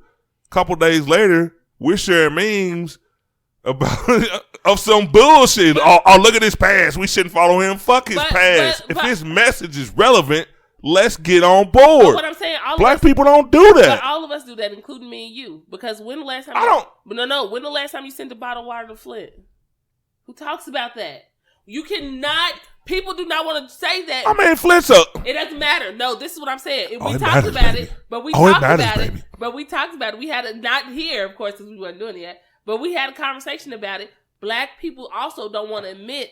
Sometimes the person that's quick to, I would support Kanye more. Like I said, I really, truly, and honestly, I swear, I don't give a fuck about Kanye and what he said. Because you're right. I feel like everybody should have their own opinion. I say some shit that people don't like all the time. My point of view may be definitely different. do. I saw the fuck though. Yeah, so, and my point of view may be different. However, I would support Kanye when he says shit like, you had a choice. You could have moved or you could have did this. Okay, Mr. Man. Since you said people had a choice, show us the difference. I think where Kanye show fucked us the up difference. To me. But it's hard to show the difference. My bad to cut you off, Mike. I just want to say this real quick. It's hard to show the difference. Okay, some revolutionaries were born after 1935. Yeah. Like if a man or a woman decides to do her research, she's informed, he's informed, whoever it may be, they're educated. And they make a stance like, okay, this is how I look at this. There's no way to recreate those times or circumstances. But we shouldn't condemn. But we're enslaved. It's a slave mentality to say, okay, yeah, you're right. But we have the option. Like right now, we have the options to fight back. But we're so we are worried about a million other different things, because just like I will go back to when Harriet Tubman said I could have freed more slaves had they known they were slaves. It's the same mentality these days. I agree. People don't think that they're a slave. People think that I'm making $20 an hour. I'm going here. I can go in my house. I can buy my kids this. I don't have to. Well, I might get fucked up by the police, but more than likely it'll just be somebody else, and I see them on the news and the cop get acquitted. It's like we don't feel like we're still oppressed, because some people get to the point to where, okay, I'm doing this, I'm doing that, I'm capable of sustaining my lifestyle and helping and feeding my kids and putting them through school. They don't see the bigger picture. There's always been a bigger picture with black people. And most of the time, it's been missed. Like I said, I respect anybody who walk the walk and talk the talk. If you the same, because you're not doing it, whether that's your opinion, that's cool. You can have your opinion, but you ain't doing nothing different than the rest of us, because you talking too. But you're not doing anything. I don't give a fuck. You're okay, but this is what you don't understand. Let me elaborate on that part. When it comes to black people, if you really want to make a real change, you have to better yourself. Especially financially, you have to get in a position of power to where you can make some moves, because say back in the day, Martin Luther King was not a rich man, but back in his era, those words were so needed, Malcolm X included. Those words were so needed, it was easy for people to say, I'm following you. This man is saying something real. I want to get involved in this movement. If you say that these days, and these people don't look up, because right now we respect celebrity. We condemn celebrity. If a celebrity says something that causes an outrage, if they say something you don't agree with, it causes an outrage. If they say something you do agree with, then okay, we start to tear them down. Typical black people shit. I love my people, but we're not on the level that we should be on. And if you look at a person and say, okay, what are you doing? You know how hard it is to organize a movement when everybody has different thoughts. They're not thinking that they're trying to. But Mike just said it. Sometimes you got to push people to get them to no. You will die before you get 10,000 soldiers. But you just said some people might have to die, and sometimes you may have to do shit that you don't want to do. You just said that. Sometimes, yeah.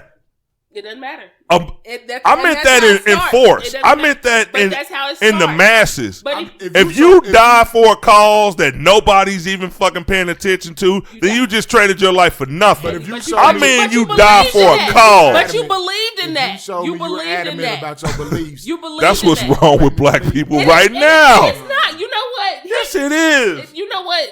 But that's your point of view, and you're strong about your point of view, as well as I, as well as Mike. You strong about your point of view. Here's the thing: if you believe in something, just like you believe in this podcast, you believe in this podcast. You think it can do numbers, it can do great, and other people could be telling you, "Oh, not really." And what happened if you did? Let's knock on wood. I want it to be great. I think it's going to be great. It's already great, but let's just say 10 years or 5 years down the line, it's really not doing anything.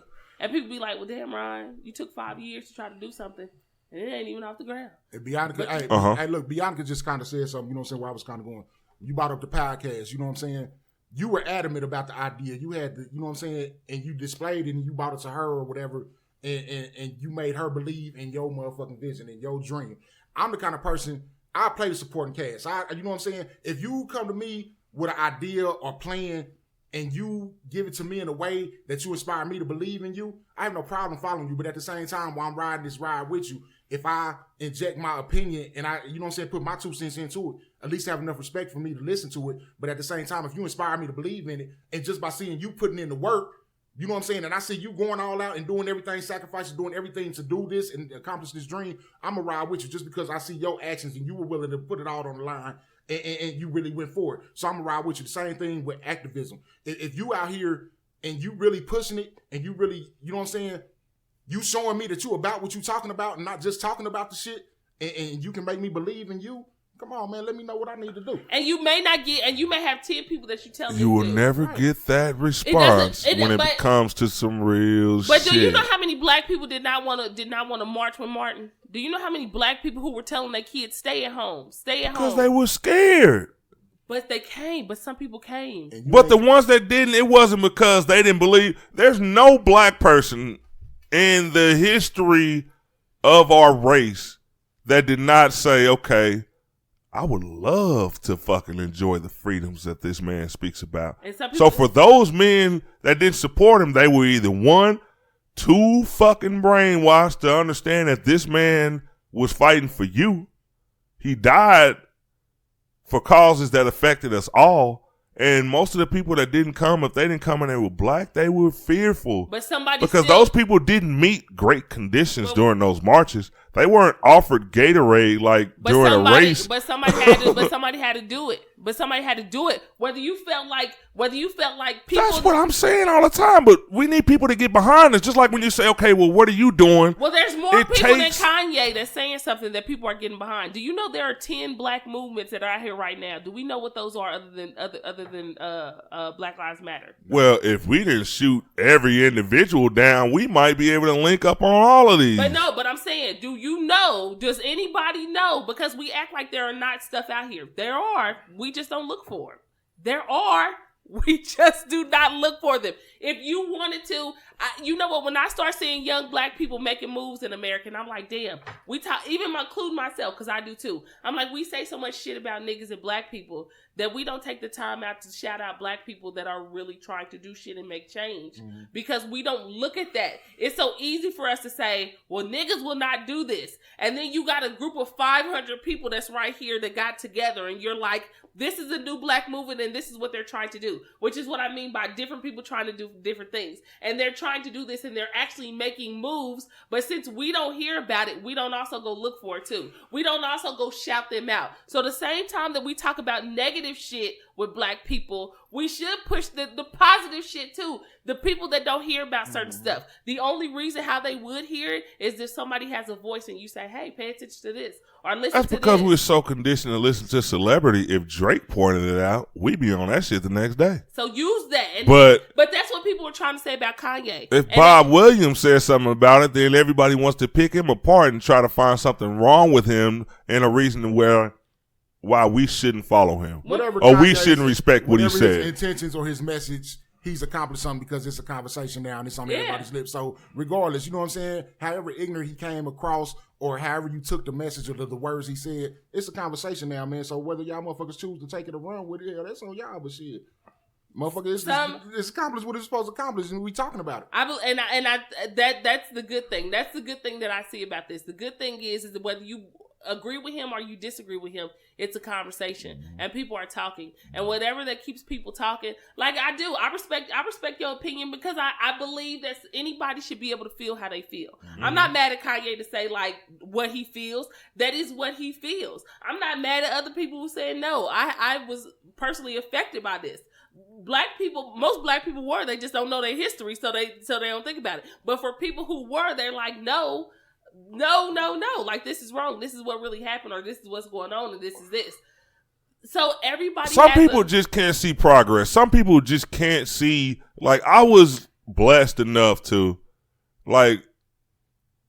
mention something that went on in my family. My great grandmother died owning the land that my grandmother used to pick cotton on. Nice. And that land is still in our family today in Mississippi. Like to this day. Like my grandmother in Mississippi had a street. Bird Road is a street in Mississippi. The street that they lived on. Like she was an accomplished lady.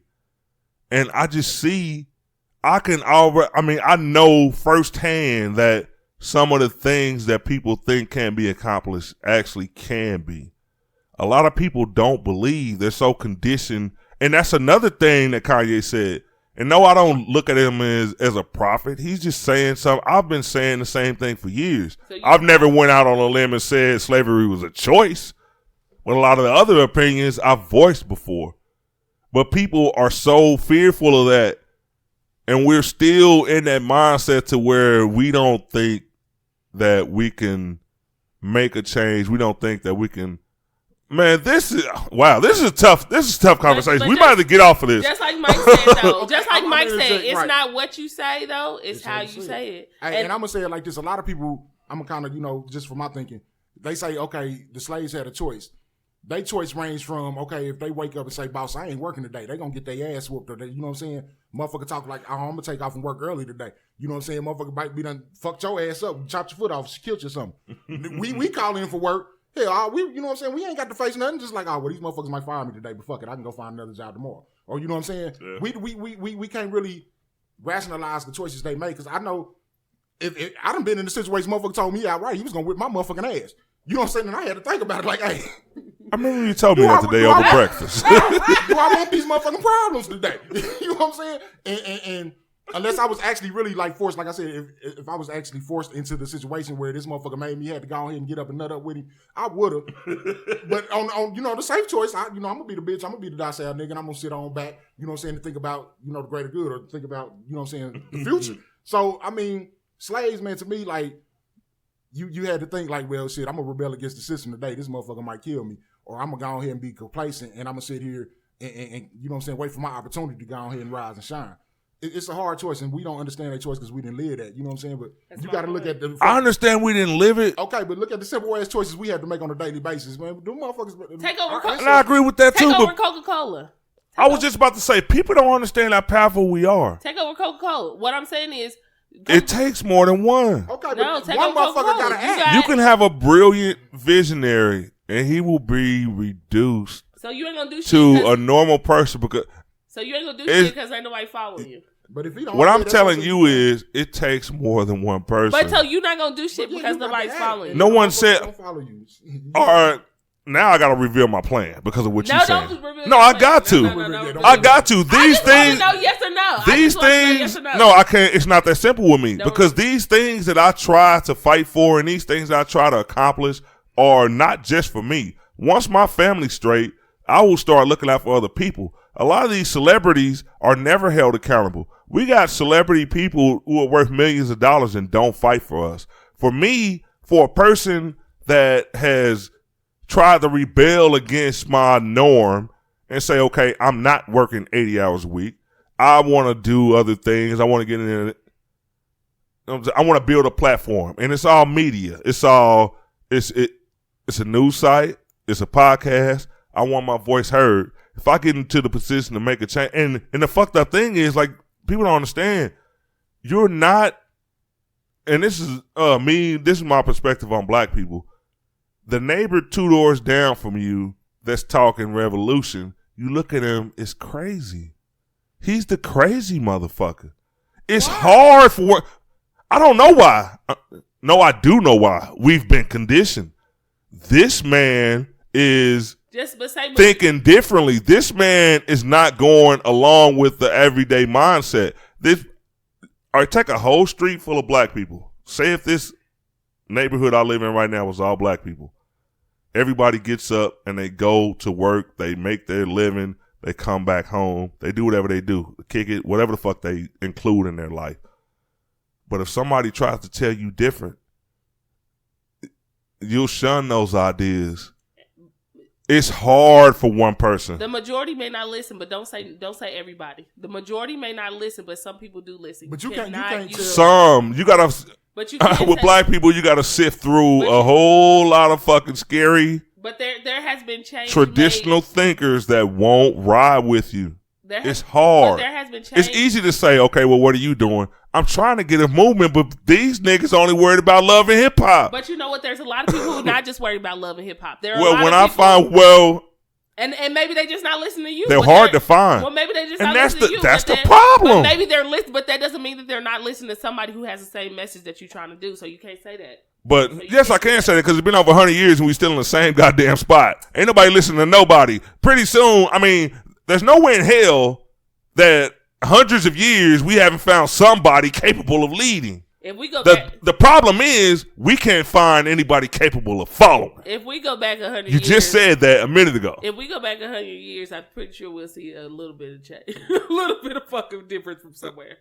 It's not. I'm pretty sure it's we'll just see a little different. bit different somewhere. It's just different. We were beaten by slave masters back then, but now they selectively beat our ass, and it's the cops If we went back who are KKK members in their off time. There's nothing different. But you could speak though. You could do this podcast. 100 years ago, you think you're gonna be doing this podcast?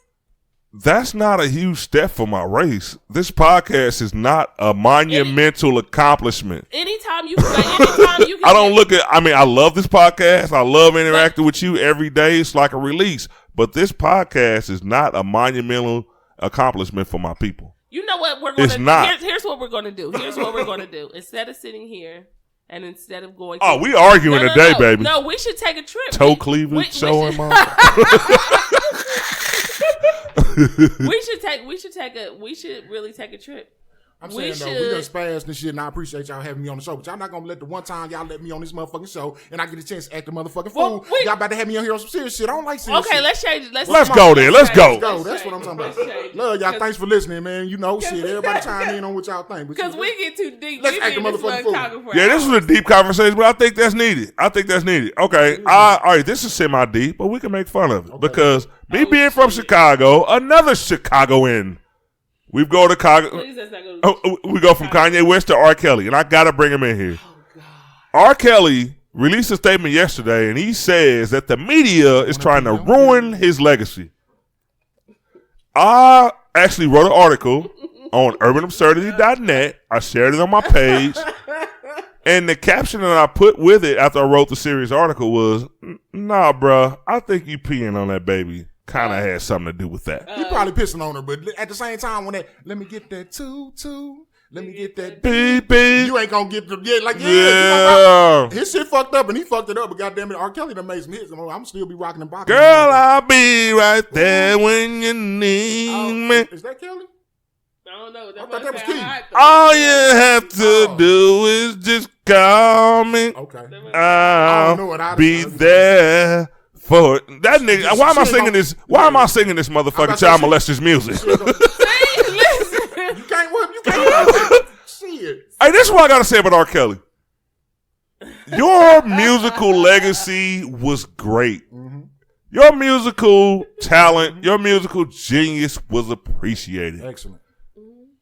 But you pissing on bitches. When you decide to tinkle. When you decide to tinkle on an underage girl, there's no way later on and this is the thing about R. Kelly, let's just say, even though we saw the video, we shouldn't have been looking at it, because it was child pornography. I didn't see it. I watched it with you, nigga. I didn't see it. That wasn't me, nigga. But this is what I gotta say. Let's just say that was it. Let's just say that was his last incident. Then okay, we could say, all right, you know, if we seen you, nigga, but you been good. He done turned to the round, right? You been pretty good for like the last 12, 13 years. Motherfucker got golly and shit. But every fucking week, it seems that there's new allegations of R. Kelly and the sex cult. R. Kelly and this underage girl. R. Kelly and this sexual misconduct. If that type of negativity has followed you for 15, 16 years. And the naysayers will say, oh, no, they only wanted money. I have not heard of anybody being paid off by R. Kelly. R. Kelly, cheap ass, ain't paid nobody off. He'll go to court behind that shit. He just got robbed because he wasn't paying people, didn't he? Dude went in the house and got his shit. Like, I didn't hear about that. R. Kelly went in the house and showed a video of his house, and they said they robbed him. Well, the guy, like Atlanta or something. Yeah, his house in Atlanta. Dude came what? In, took his time because he had a crew come in. That boy had a crew come in. That nigga called a moving company and ended up robbing them. And took TVs off like huge ass TVs off tall walls. Like anything that was like couches, shit. He came in on this shit and it looked like he was moving. They had that leverage though. They told R. Kelly, nigga, you gonna shut the fuck up or we gonna expose these tapes, nigga. One of the two. Hey, let us get this shit or you gonna get this shit. I've always been a big believer in where there's smoke, there's fire. He doing the shit.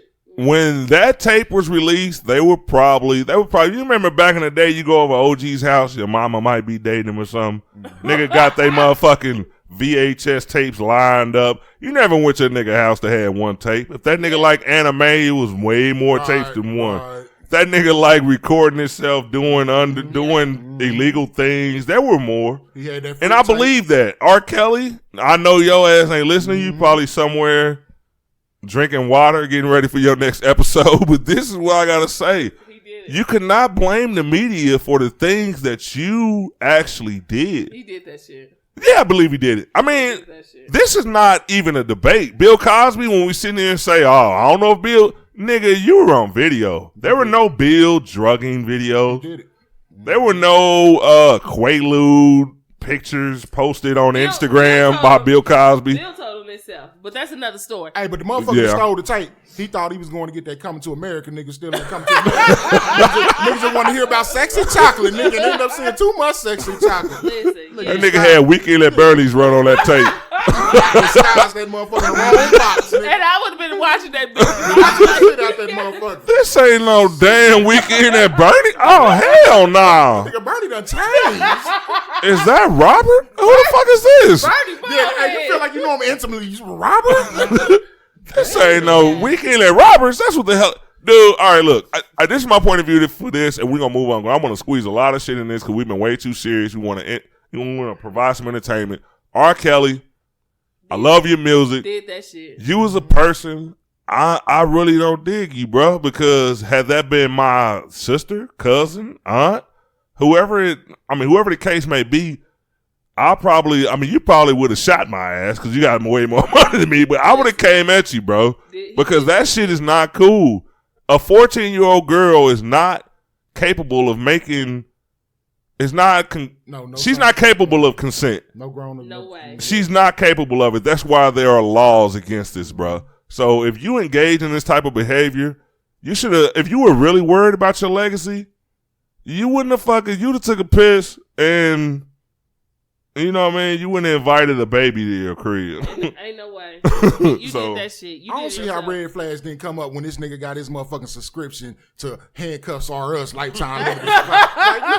You got handcuffs and all kind of shackles and shit around this motherfucker. Didn't nobody know nothing. Robert. Robert? What the fuck is you on? My mind telling me no. Yeah, that nigga. That nigga Bladder told him yes. Body. We need to remix all of R. Kelly songs. Oh, you can have some fun with some R. Kelly songs. I'm going to throw Bladder in for Body, though. But my bladder, my bladder's telling me yeah. And then he kept doing the shit. Like, you keep doing the shit. Nigga, you ain't learned the first time that. I don't feel sorry for you, bro. I don't feel sorry for you. I don't feel sorry. In this world where... But this the thing about black folks. We still ain't about to boycott that nigga music. It been many a motherfucking baby made off that R. Kelly, and it's gonna keep being some... I seen a little nigga DJing. I played a song off that Black Panties last night. I ain't paying for it. Hell no, I ain't paying. I'll stream that shit. I got that shit on cassette, nigga. Fucked up. This was that Mike said, get the cassette player out the garage. I'm about to start dubbing the fuck out of this shit. And that's what's crazy. Is that real fucked up about black people to where there could be charges to that extent, to that serious charges levied against a man to where we basically know that nigga... You did it. Yeah. I mean... Nigga, you did it. It's been over 12, almost 15 years since you've been in court. You ain't been convicted in none since then, but these fucking accusations, it's like, that's too much. Mm-hmm. And we still, just because a nigga got some bomb-ass bedroom music, we still choose to play your shit. I just admitted I played a song off that Black Panties last night.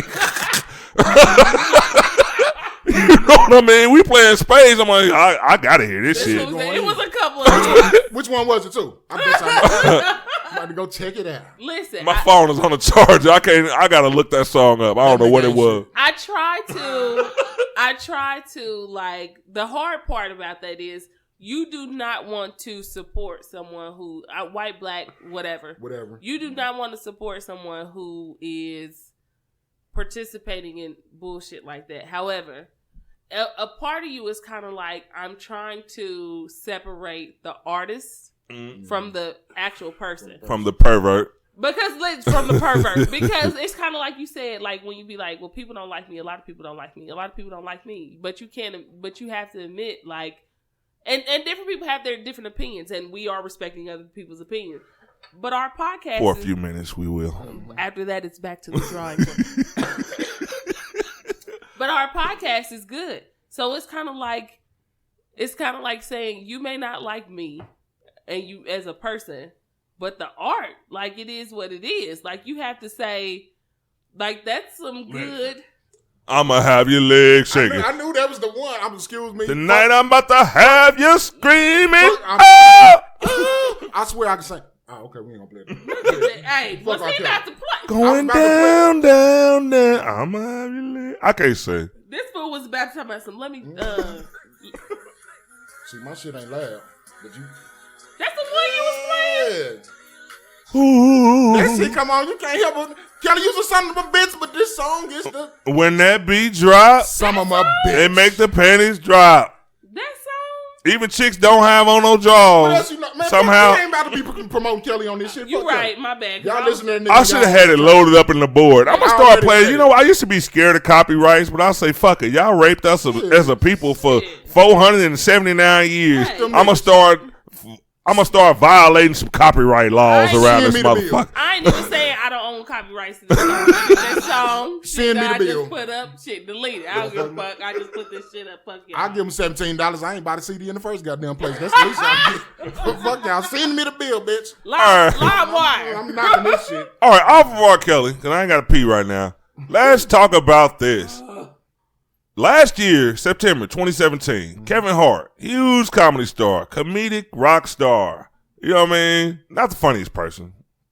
I got to go out on a limb and say, I got to go on a limb and say I like other comedians a little bit better than him. But that is the point. Okay. Kevin Hart was extorted. We all heard about the extortion attempt. We all saw the Instagram posts where he came clean and kind of got out in front of it. So hey, when they did that song on that boy. So he wouldn't have to pay any money. But the funny thing is, he actually blamed the girl, like, for extorting him. He thought it was her, but it ended up being a close friend of his. I love it because she said, I did not do that. That was not me. I did not do that. And she kept saying that. And niggas was like, she just want the cash. Exactly. She just want the cash. So now, niggas, understand this. Y'all friends be telling too. Y'all friends be trying to get y'all chick. Y'all friends be doing all this stuff. And then dudes pillow talk too. So ladies, when you want to know why these chicks know your business, it ain't because a chick is talking about you. It's because your man pillow talking. Oh, well, we definitely going to talk about this after that. Because I disagree. All right, Jonathan Todd Jackson, which is actually a friend of Kevin Hart's. I don't know. They had a 50-year-old friendship. Kevin Hart was actually like in major studios lobbying for his friend to get acting deals and helping him out with his career. He was actually in Think Like a Man 2. Like he really rode for his boy. You know what I mean? And for him to come out and kind of, like, for him to get possession of the tape, the evidence, and secretly, like, send him notes and things like that and say, I need $10 million or this shit is going out. First of all, Kevin Hart was wrong. Like, Kevin Hart has what every man should dream about. You making millions of dollars. You got a beautiful wife. She's expecting. You got a family going. She could be trash though. She could be, but he went to another box. She could possibly be trash. But it turned out he was trash. Now I don't know if they were both trash, but he was definitely trash. Because she went with him because he had a little bit of cash on it. If it was Kevin from the block. All right, but so are you scared? Because you already know me. I predict everything. I think the podcast is going to blow because we're super fucking dope. We've been getting a lot of love on Twitter. From even other podcasts. I'm sorry, y'all. I'm just excited about this shit when the shit rolling. I'll be like, oh, unity. That's what I'm saying, Ron. Ron be acting like we don't get together. You and I do it. On the other side of Kevin Hart's friend, now I done been dealing with this motherfucker Ryan, man, about 15, 16 years. We done came to fist. Well, no, we done came close to fisticuffs a couple of times. Wish I was there. You know what I'm saying? But we both decided that we was a little too old now to shape for this shit, so we never really got ahead and indulged. Let's say them knees knocking shit. It was about to come to the point. If this motherfucker hadn't let me on his goddamn podcast, I was about to extort the shit out of his ass, nigga. You know what I'm saying? So I can kind of understand Motherfucker, you shining and whining and dining without me, nigga. Mm-hmm. Come on now. Buy me a double As you cheeseburger. know, Thank you for not doing that though. as you know, the podcast is our I'm just baby. talking shit. I wouldn't You do know it I like need that. to come I up wouldn't do too. it like that. Give me As some you know, the time. podcast is our baby. We love it. We wanted to get to where, I mean, we actually asked you last week, and you were scared. No, But, We did ask you though. Y'all did. I was being an asshole though. But Fuck it. I'm glad you're here now, I'm glad to be here. Thank y'all for having me. and I'm actually mad Urban Assertive. at a lot of sponsors who haven't reached out for us to endorse their product. Who? So I'm gonna go off on everybody. Remy? Like, where are you, Squarespace, Remy, 20 grand gold? Okay. I'm holding a bottle of your Bottle is beautiful. vodka infused with cognac. I'm not drinking today. This is beyond. It's a beautiful bottle. I think you should take it home, and when you feeling okay, you drink the rest. Gonna get you right Why where can't you you leave my liquor here, Ron? because it ain't gonna be here. We Bianca had a bottle of 1738 in my fucking freezer for like 2 weeks. She didn't touch it. People have to understand. Y'all know I could leave. I try to get everybody drunk when they come over here. Bianca say, "No, nigga, I gotta go home." Yeah, I could drink. I could keep liquor in my house for a long period of time. Like I don't necessarily have to like drink it just because it's there. I try to keep liquor in my house because if I'm feeling it, I'm like, oh. That's the reason to drink Yeah, it. Shit, let the me shit get it. there. What the fuck you just looking at that shit collecting dust for? Yeah, because sometimes I don't. Sometimes I don't want it yet. Turn up. Just Well, we definitely need a liquor endorsement because there have been some budget cuts Please, around yeah, Urban yeah. Absurdity. Yes. When we started, I always had a fifth. Now I've only been drinking pints, and that shit don't stretch for. and it's not and it's not top shelf alcohol. It's a budget cut. Hey, Good job, though. I knew it was a problem when I came in here, and I was like, "Oh, bro, I got the big bottle, got some goods." I came this motherfucker saying McCormick. We now only have plastic bottles, McCormick, what the fuck is so our guest. What's the other shit? Bianca. I'm gonna drink this shit. I don't appreciate it, but I'm gonna drink it. I used to call all the guests like, "Okay, what is your drink of choice? I'll make sure I have a liter bottle for you." But now it's like, nigga, you drink some of this? We was having a debate earlier. It's What cool. is the liter bottle? Is the liter the If you don't drink what I drink, nigga, you ain't drinking. Is the leader the liter the pint or the fifth? Because we was just having a discussion. Made me feel stupid. You just named 3 different sizes of bottles. I'm trying to figure out which one it is. No, it was the measurement, the 3.75 or that's the what we one. got. Okay. And I still don't know. Don't put us on the spot like I was that. just saying, I felt stupid. I ain't got no problem. I need a calculator. You Tell me wanna what you know? want. Okay, it had the decimals on there, like 0.25 or Right. So- 0.375. Basically, we was trying to figure out how much is a fifth. Which ones do those the decimals, you know what I'm saying, relate to? Which bottle is it? Like, which one is which? What is a fifth? We're alcoholics Yes. here. I'm gonna just start going in the store being an asshole, motherfucker. Let me get 0.375, nigga. Shit. All right, let me get 6 grams of that Hennessy. Shit, nigga, tuck that shit in, nigga. This shit in, boy. Put that shit in the bag, nigga. What is? Okay, go ahead. Keep talking. I'm just saying, I'm I gonna wanted look it to up know. while y'all talking. But yeah, this dude, you know what I'm saying? I come out here, man, I be wanting to get my little taste and shit. And then when you get that taste, you know motherfucker drinking on some generic ass liquor when they pour the shit for you. You know what I'm saying? Motherfucker bring me a cup. This motherfucker ain't about no goddamn cup.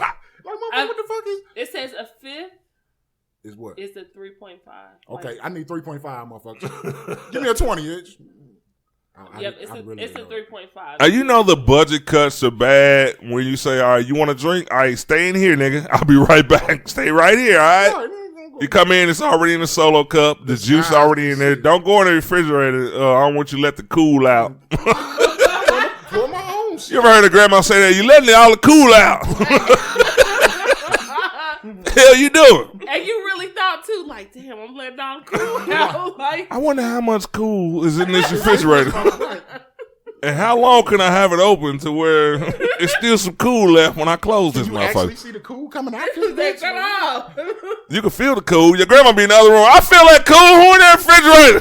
This the time of year you let the cool out. It's hot in the motherfucking. I ain't got no AC. You little motherfuckers in there letting all the cool out. As soon as y'all grandma get, as soon as y'all mama get out of work, y'all going home. And now I'm motherfucking cool out. Listen, the cool out. But that is true though. Shit. Stop letting all the cool out. I want to say shout out to grandmothers, man. You know what? Love 'em. I've been for like the last couple of weeks. My grandmother's birthday was yesterday. No, my grandmother's birthday was the 1st, May 1st. Sorry. My cousin's birthday was yesterday. I ain't say happy birthday to his ass. That nigga in Chicago. He in Chicago. He having fun. Fuck him. Oh, okay. My grandmother, though, I've been thinking about her a lot. Every time I see people post about their grandmother, or I see a viral video including their grandmother, it's like, if it's funny, I laugh. If it's sad, of course I'm sad, but I'm sad both times. Me too. Because I think it's like my grandma was so perfect. It's like I think everybody's grandma was perfect. I mean, I'm getting sentimental, but I had to say Easter this. was a beautiful one. I always had a plate for me when I came away. Love her. My grandmother was the type of grandmother to where every kid on the street felt like that was their grandmother. Mm-hmm. Like they wanted to be one of us. Like we were envied even though we didn't have everything. Having her, like people were jealous of that. Like my grandmother was like the shit. So I want to say happy birthday. Shout out to the grandmas. Love y'all. And the funny thing about it. Birthday. What? Okay, tell me again. What day was it? Huh? What exact day? May the 1st. You know what? My grandma's birthday is April the 30th. It was. What? No. Yeah. Well, happy belated birthday to your grandmother. Rita Webb. Happy birthday. I feel that too. Like when you can tell, you can look at people when I meet people. I'm sorry, I'm all the way back. Mm-hmm. When I meet people, I could be like, they were raised by old school grandma. You know what I mean? Mm-hmm. It's just little mannerisms that they do that makes me feel like you had that. You were raised by that. You know what I mean? Because you can just tell the difference in how they talk or when they encounter older people and how they act when they're around them. Uh-huh. Like if I'm blasting my music in the car, boom, boom, boom, boom, but an older person pull up on the side of me, I'm turning my shit down. Yeah, exactly. Like, whoa. So, let me exactly. When we leave, though, I'm turning that shit back up, but I'm turning it down. See, my great grandma was a thug. we called her Graham Ree. You know what I'm saying? She used to tell me all the time, baby, when you grow up, get your Cadillac. Because, we fluffy folks. We shouldn't be in nothing less than the Cadillac. You know what I'm saying? Get your lean on, ride all smooth and shit. Yeah, grandma was gangster. She loved her to death, boy. Grandmas are the most special. And I think about that because if you ever see on Facebook, it's like even when somebody like had a father pass away or a mom pass away, like you'll say happy birthday, but they go to the extent, they go far, they go to a greater extent when it's their grandmother. Yeah. They'll say like, my grandmother have been 129 years old today. Happy birthday. Yeah. and I love it. I understand it, but nobody's living that long. My grandmother been 131 today. I'm so proud of her. Happy birthday. Grandma like, look, I'm out of here. I told your ass I'm tired. I done did my time, baby. I done taught y'all what y'all need to know. Y'all carry on, but I think that's the shit. Certain things you don't think about real quick. My grandmother was telling me when she was getting ready to pass, and she died of lung cancer. So when she was getting ready to pass, and I had this conversation with her, and she was like, I'm like, are you scared? Are you ready to go? I'm not going to get too personal because that's something special for me. Yeah. But she was just like, I'm ready. She's like, I want to see my parents. Mm-hmm. And then you think like, damn, you had parents, girl. Like, I mean, you know. Yeah. But she's like, I got kids who passed and brothers and sisters and my parents. And like, I know selfishly y'all want me here and I want to be here with y'all. But I also want to see people who are gone. And you think like, dang, yeah, because I would feel like that if I lost, my mom and everybody, and I got kids that passed, and I want to see y'all too. Mm-hmm. So I think sometimes we can be selfish. Yeah, we definitely can. Yeah. Not sometimes. We are always selfish when it comes to those grandparents because we want them here so bad. When my grandmother was gone because she died of cancer, and there was a lot of things that set in with her, like dementia and things like that. Mm-hmm. And it was almost like she was turned into like she became like a baby again. Like we had to take care of her. Yep. And my mom, like she was like, my mom is strong just like she was. Yeah. She was like, there will be no clinics, no fucking, you know what I mean? We gonna take care of her at home. My mom cut everything she had going, and she stayed with her until the end. Yeah. And just like every day talking to her. You know what the most powerful part about some of the last conversations I had with my grandmother is that she wasn't scared to die. Yeah. But she was so sad because she was leaving our raggedy asses, and she didn't think we were ready. Yep. She only thought about us. Like, she could sit there and, like, basically say without saying, you motherfuckers ain't ready for me to leave here right now. You know what I mean? And that's what's so special about them, because they, even in your last days, you are more concerned about us than you. Yeah. Like, she was, you know how grandma's is, God got me, nigga. I don't know about you motherfuckers, but I'm in good hands. You motherfuckers got to get y'all shit together. Yeah, I'm going to be all right. And she used to say that I'm more worried about y'all leaving y'all. Yeah. And then you think like, well, you really in pain and trying to hold on because you worried about leaving us and what we doing. Exactly. With our, like you said, with our raggedy ass, you worried about us.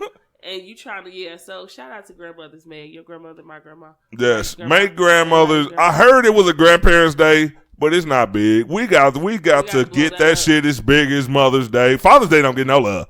Like, Father's Day ain't shit. I love Father's Day. Everybody know when Mother's Day is. Oh, it's a Mother's Day coming up. What you getting your mama?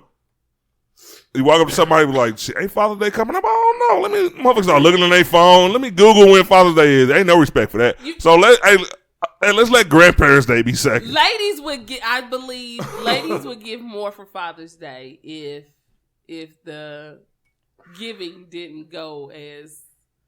Okay, so okay. Say what you're saying. What are you about to say? Say what you're saying. Okay. Hurt them motherfuckers' feelings. So I've already told you about my personal life, so I guess I'll spill some more. Okay, so spill the beans. When me and my son's father broke up, it was Father's Day came around, and I'm like, it's Father's Day. That is his son. So I had I'm a Pinterest type person. I mean, I look like I'm a Pinterest type person.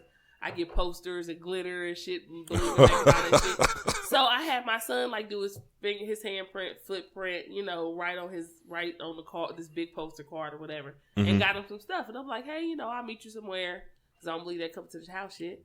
I'll meet you somewhere and we'll go ahead. He has some gifts for you. And that was strictly out of, this is your son. Happy Father's Day.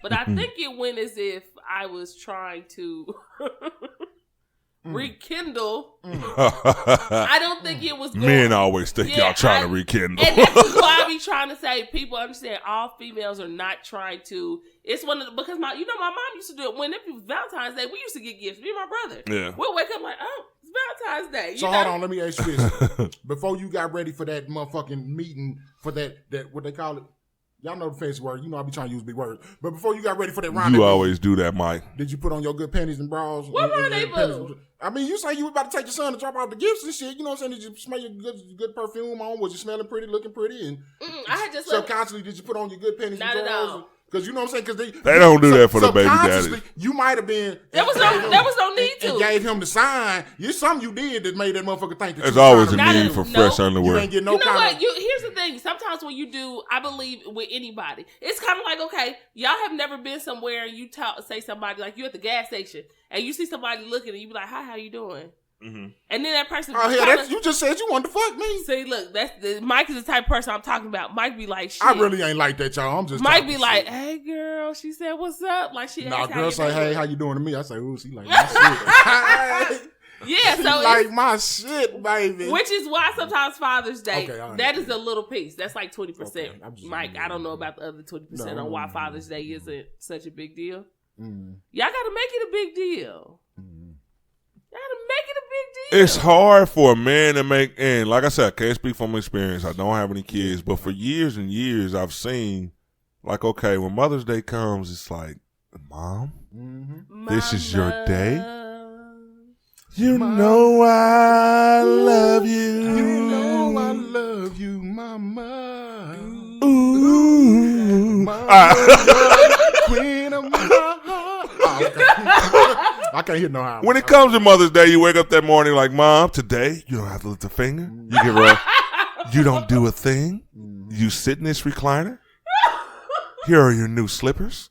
That's just something time to watch them dishes, mama. You bad. Without the toe cleavage. You sit back and you enjoy. Without the toe cleavage. But when it comes to Father's Day, fuck you niggas. You niggas ain't shit. Daddy, are you on grill today? Are you gonna barbecue? Right. You gonna grill today? We bought you another grill, nigga. But you know what? We want our shit to be more succulent than that old ass grill we bought you last year. My stepfather's Father's Days were always bomb. I enjoyed it too. Did he have to feed y'all? Nope. My mom cooked the big spread. It was always I bomb. could tell you were raised by a grandma. A spread. It was always bomb. So hey, get that spread together. Your daddy be home in a minute. Then earlier she was like, I think something wrong with my pressure. Old people don't say blood pressure. They forgot to say blood. It's my pressure. My pressure's up. Grandma, I got a headache. You check your pressure? How your pressure been lately? Did you check your sugars? I check my sugar. I got another thing that just popped up in my head. It's always on social media every year around this time. Black people are going at other black people for celebrating. Every Cinco de Mayo. This time. You remember that song that was at E40? No. Lock us up. No, you have to look that up. I will after that. What do y'all think about, and this is another thing, what do y'all think about black people celebrating Cinco de Mayo? Is it a big deal? I'm going to celebrate the fuck out of Cinco de Mayo because I work with a Hispanic, you know what I'm saying, gentlemen. We cut hair together and things. And, when they come in with the tequila and Coronas and the Tecates and the Modelos, all that Mexican shit. I love some Modelo. They ask me what kind of Spanish I know. I tell them taco, burrito, enchilado. Okay, but I'm going to celebrate the fuck out you because Mexicans get fucked up and they party hard. Let me come party with you. My next door neighbors was digging a motherfucking hole. Hey, for real, like was digging a pig up. Nah, they was digging a pit like the night before Cinco de Mayo. I said, all them motherfuckers about to get down. I bet you I'll be over there. Put a whole pig. I have a Latino neighbor, cool dude. I always go over there and fuck with him. Like I had 2 huge bottles of Heineken. They were like champagne bottles, but it was beer in it. And, like, I gave him one, like, a couple of days ago. No, like, a couple weeks ago. We were talking. He was kind of down and shit. I was like, oh, I got something for you. Because he liked beer, so I went and gave him that one. And then yesterday when I came in the house, and I remembered it was Cinco de Mayo, I saw he had a couple people over there, so I went and gave him one. Of course, he was already on one, hugged the nigga, you know what I mean? Thank you, brother. You know, blah, blah, blah. You want to stay here and drink? Like, nah. So I gave it to him. Like, I understand, like, the purpose, and it's like, for Cinco de Mayo, because actually in Mexico it's not even a federal holiday. I was going to say it's not. It's like a bigger thing in the United States, and that's what I always say. Like black people celebrate the shit out of Cinco de. I don't talk about them no more because it's like everybody does, right? And they've been doing it for years, ever since social media was invented. But the same black people partying and for St. Patrick's Day and Cinco de Mayo and all that shit, you don't see the motherfuckers at Juneteenth. I don't have a problem with it, but I just want to know, like, why? Does anybody else think about that? I think it's just an opportunity to have a good fucking time. See, mix and mingle with motherfuckers. I think that's what black people do all the time. Before. Sometimes you just don't interact with different cultures or different motherfuckers. Hell, I think it's just an opportunity, man. Get the fuck out here and shit. Just experience something different. Experience a different culture. Or something, you know what I'm saying? So just let me get out here. So you don't take it as disrespect or anything? Because a lot of people on Facebook, like, they're angry. People need to mind their own business. You know what I mean? Like, one thing I don't understand about people is you'll talk negative when people doing shit, but when people doing positive shit, you don't never say nothing. Like, people celebrate and do great things all the time, but you don't. Okay, listen, we got a black podcast. Let's just keep it real. It's urban. A hood block. I was at a hood block party. Yeah, Bianca ain't show up till like 4:15. We supposed to be on at 3. I wasn't ready. Almost died, and guess who still made it over here? And we love her so much. You know what? I gotta say this. I've told y'all before. Bianca is so dedicated. You know what? I picked the right person. Like, I literally almost died, y'all. I was out here. How lucky is a person that says, okay, I want to launch a podcast, and they don't have to go through 2 or 3 different motherfuckers like, okay, you know what? you're not quite what I'm looking for. They be like, Ron, this is new one this week. Just testing. Everything's been great. Bianca went through what she went through, and she still got here. This podcast is going to blow. We know y'all love us. Like Kanye said on his interview, I don't know if y'all look it. Like I don't know if y'all watched it. Look it. We was talking about Barack. He was like, Barack called him an asshole. I can't remember why he said that. And then in classic narcissist fashion, which I am too. That's why I love the interview so much.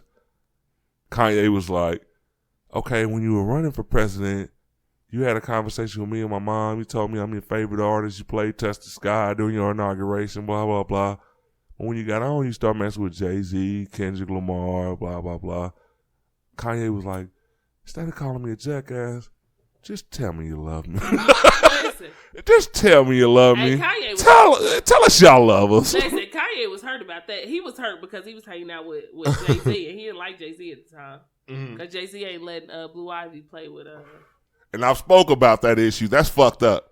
No matter what y'all got going on, I know Beyonce is Beyonce. Everybody, you know what I mean, the Beehive, whatever, however you pronounce it. Everybody's rocking that way. Kanye got his queen. It was like, nigga, that white bitch ain't good enough. Blue Ivy ain't going around west, north, east, or motherfucking south. I bet Beyonce said that once before. You know how black women nigga, I don't give a fuck. Northeast, southwest, none of that shit.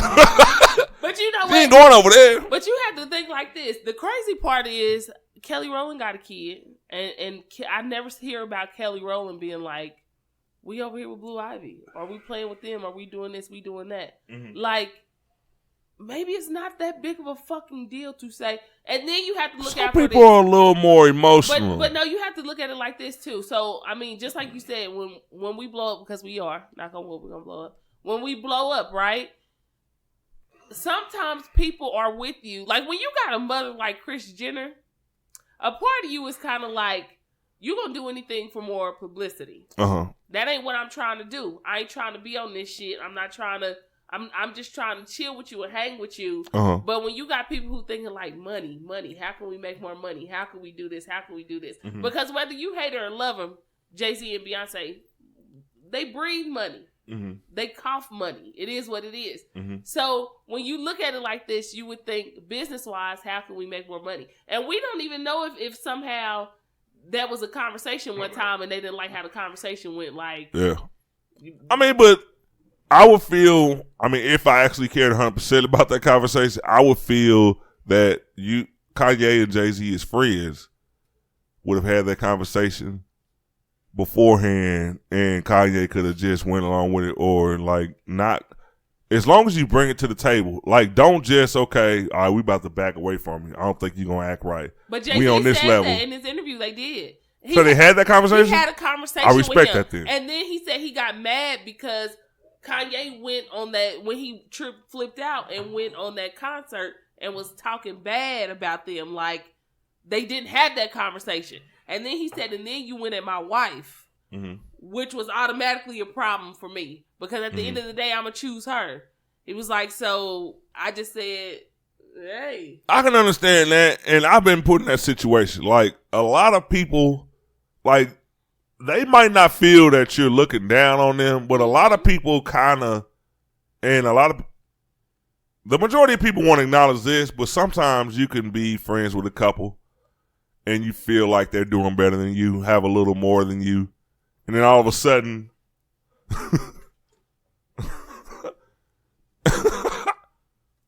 and then all of a sudden it's like, okay, I think something is wrong with black people, I think. And it might not just be black people. It's like sometimes you feel like a person has gotten to a certain level and you think they look down on you if, you know what I'm saying, if you're not. Like say my friends come over and me and my girl are in like Louis Vuitton bathrobes with our initials on them. I'm gonna steal the motherfucker.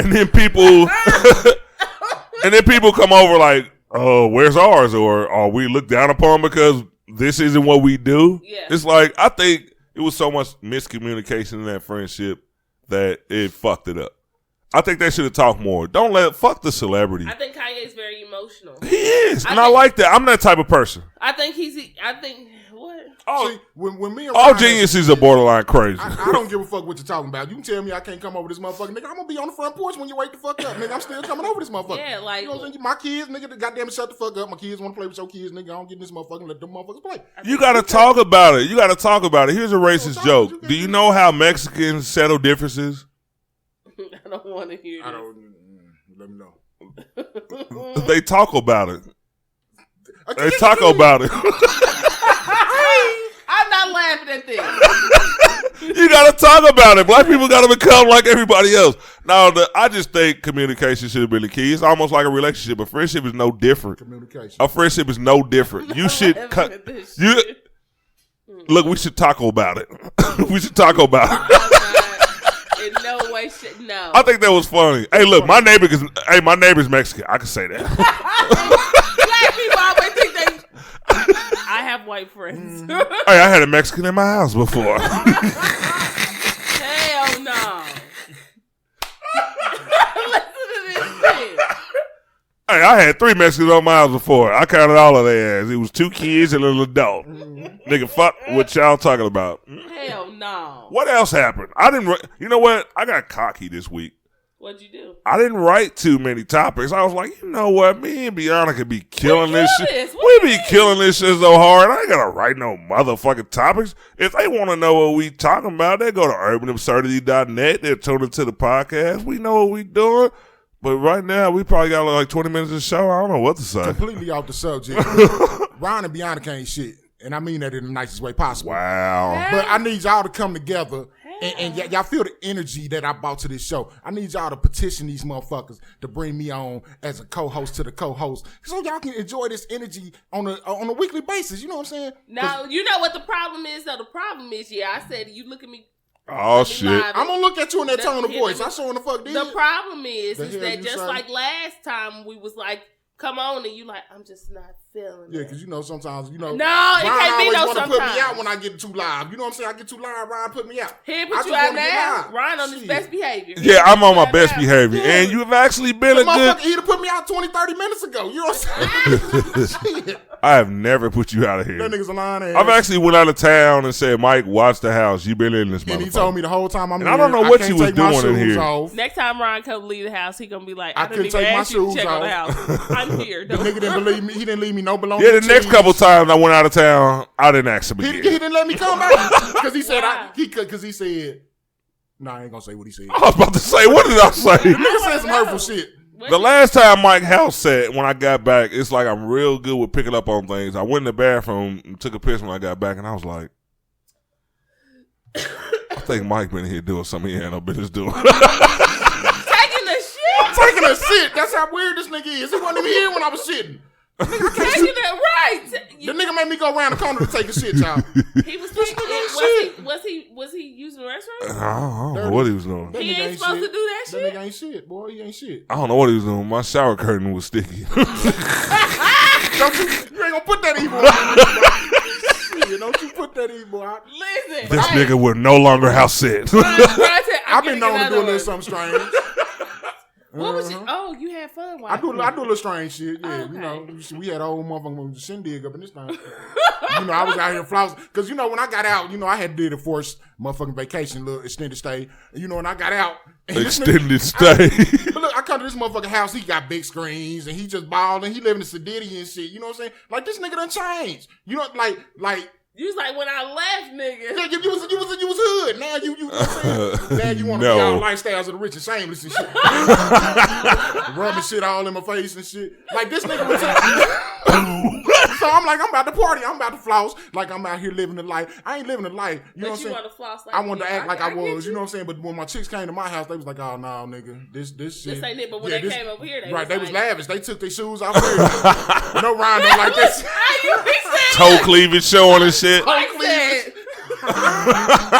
That's what he told me, y'all. When he came back. Took your shoes off and the nigga shit. Some of this wrong with you. I don't give They two came here and said this whole house smelled like corn chips and shit. Listen, like, something is wrong with you talking about some. I just don't. We'll talk about it later. I just can't. I'm pulling my feet out all summer. Listen, all summer I don't give a 18, fuck. I'm wearing flats. You gonna have to get used to it. You Hey, stop but looking. I need a young lady. Hey, look, to I'm a very volunteer. misunderstood person. Don't- A lot of people don't understand my views. There are a No. lot of things I don't like. That's why I can't Too wait bad. to this Battle of the Sexes episode. Bad. No. Next week, well, Yeah. after Mother's Day, the week after Mother's Day, Janelle Banks, comedian Janelle Banks, and Cortez Carter, we will team up and we will have the Battle of the Sexes episode. There will be many topics, not just sexual, like a door locking in a relationship, farting in a relationship, And you know what's the great thing y'all should do? Y'all should either get on, y'all should just email, or you should get on Facebook, or you should get on Twitter, whichever one you would like to, and give us some topics for us to talk about relationship-wise, so that way we That's can cool. go ahead That's a cool and idea. talk about that. So I think you should do that because it's going to be fun. I'm gonna be out here. You know what I'm saying? Just to interject. Mike is going to be here to because get I like an to put a energy. little freak in it. You know what I'm saying? You Right, know? Mike gonna be here to get an energy, Yeah. throw that energy in there, and just throw out some topics. But I think that would be cool, so that way y'all can enjoy us, and we could go ahead and do that for y'all too. yeah, because we're about to kill it with this, because that's something that everybody has in common. Everybody's been in a relationship. You're in it now.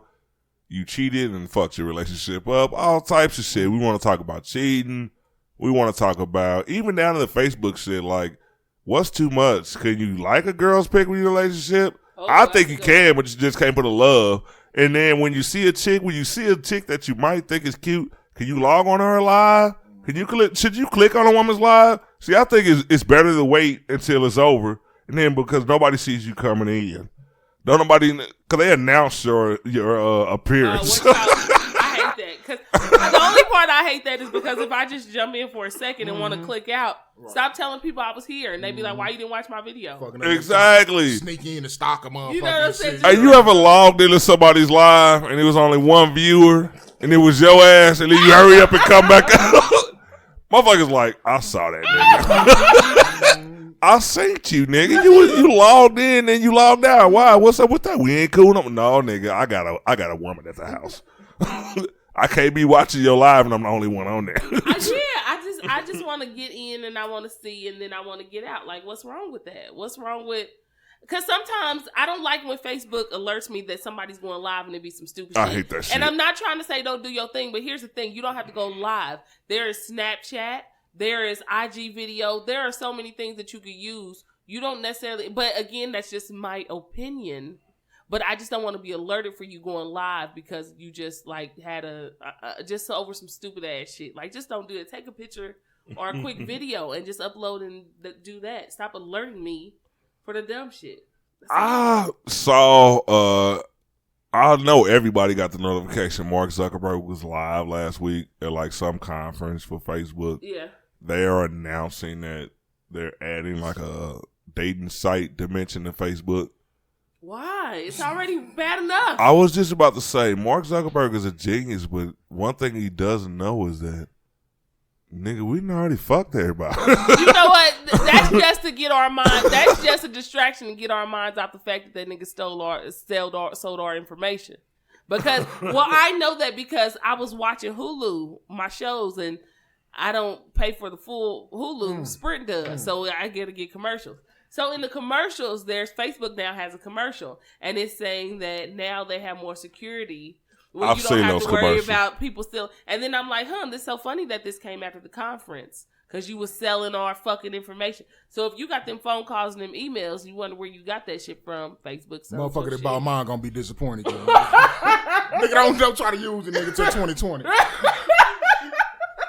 It ain't shit. They're gonna be helping Mike talking about we tried to use your shit. We saw how bad it was. We thought we'd just go ahead and give you a little bit of help. We're just going to give you we have some help for you. We saw it. I think we should have one episode on the topic of how rich is, like, what's too rich? Let's get a rich. We got to get a rich person. Like, in America, like, what's too powerful? It's like now we are creating these people And of course, all the new uber rich people are all connected to some type of tech firm or something that has to do with technology, advancing technology.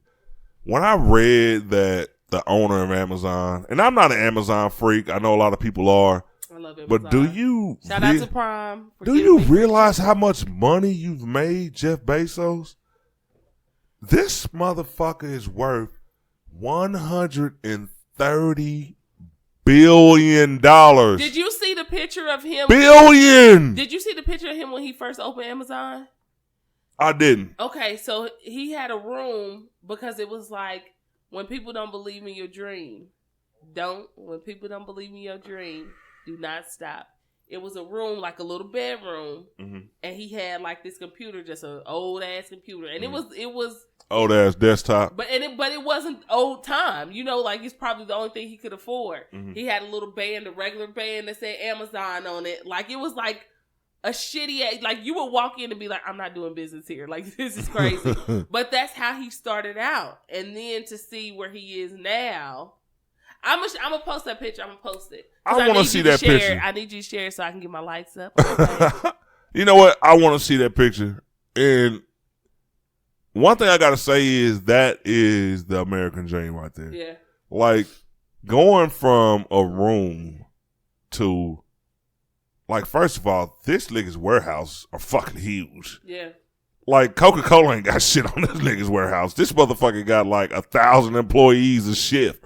Like, and for just you, like, we're not talking about the company and their stocks and things like that. Nigga, just you have $130 billion. We're not even talking stocks and all of that shit. Is like, I guess I start thinking about when you see the villains on like a superhero movie, this super rich person that decides to buy a fucking bio suit, an exoskeleton suit, and take over the world and fuck everybody up. It's like, is that dangerous? Is it dangerous to have a person that's worth $130 billion? Like, not everybody is for world peace or, you know what I mean, in furthering the human race. It's like, I think that's a little dangerous. 130.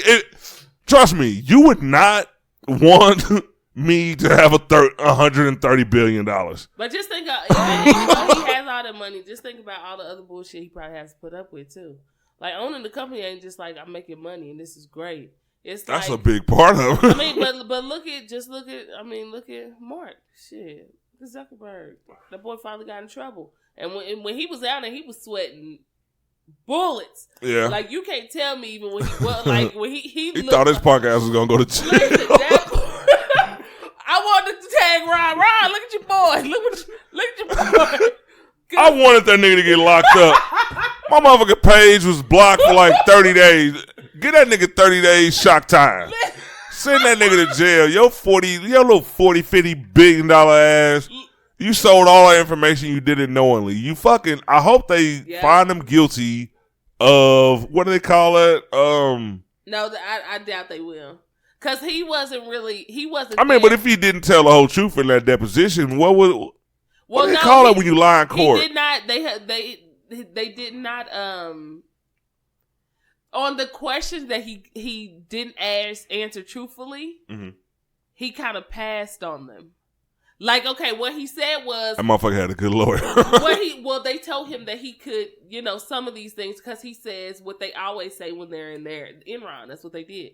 He was like, well, there are certain people that handle that type of situation. I would have to check with them to find out the exact numbers. And he deferred to his other departments. He did that like because I watched it. He did it like a bunch of times. I'll have to check with my staff for that question. And they did that. They were like, pass on the question basically go, okay, let's ask him another question.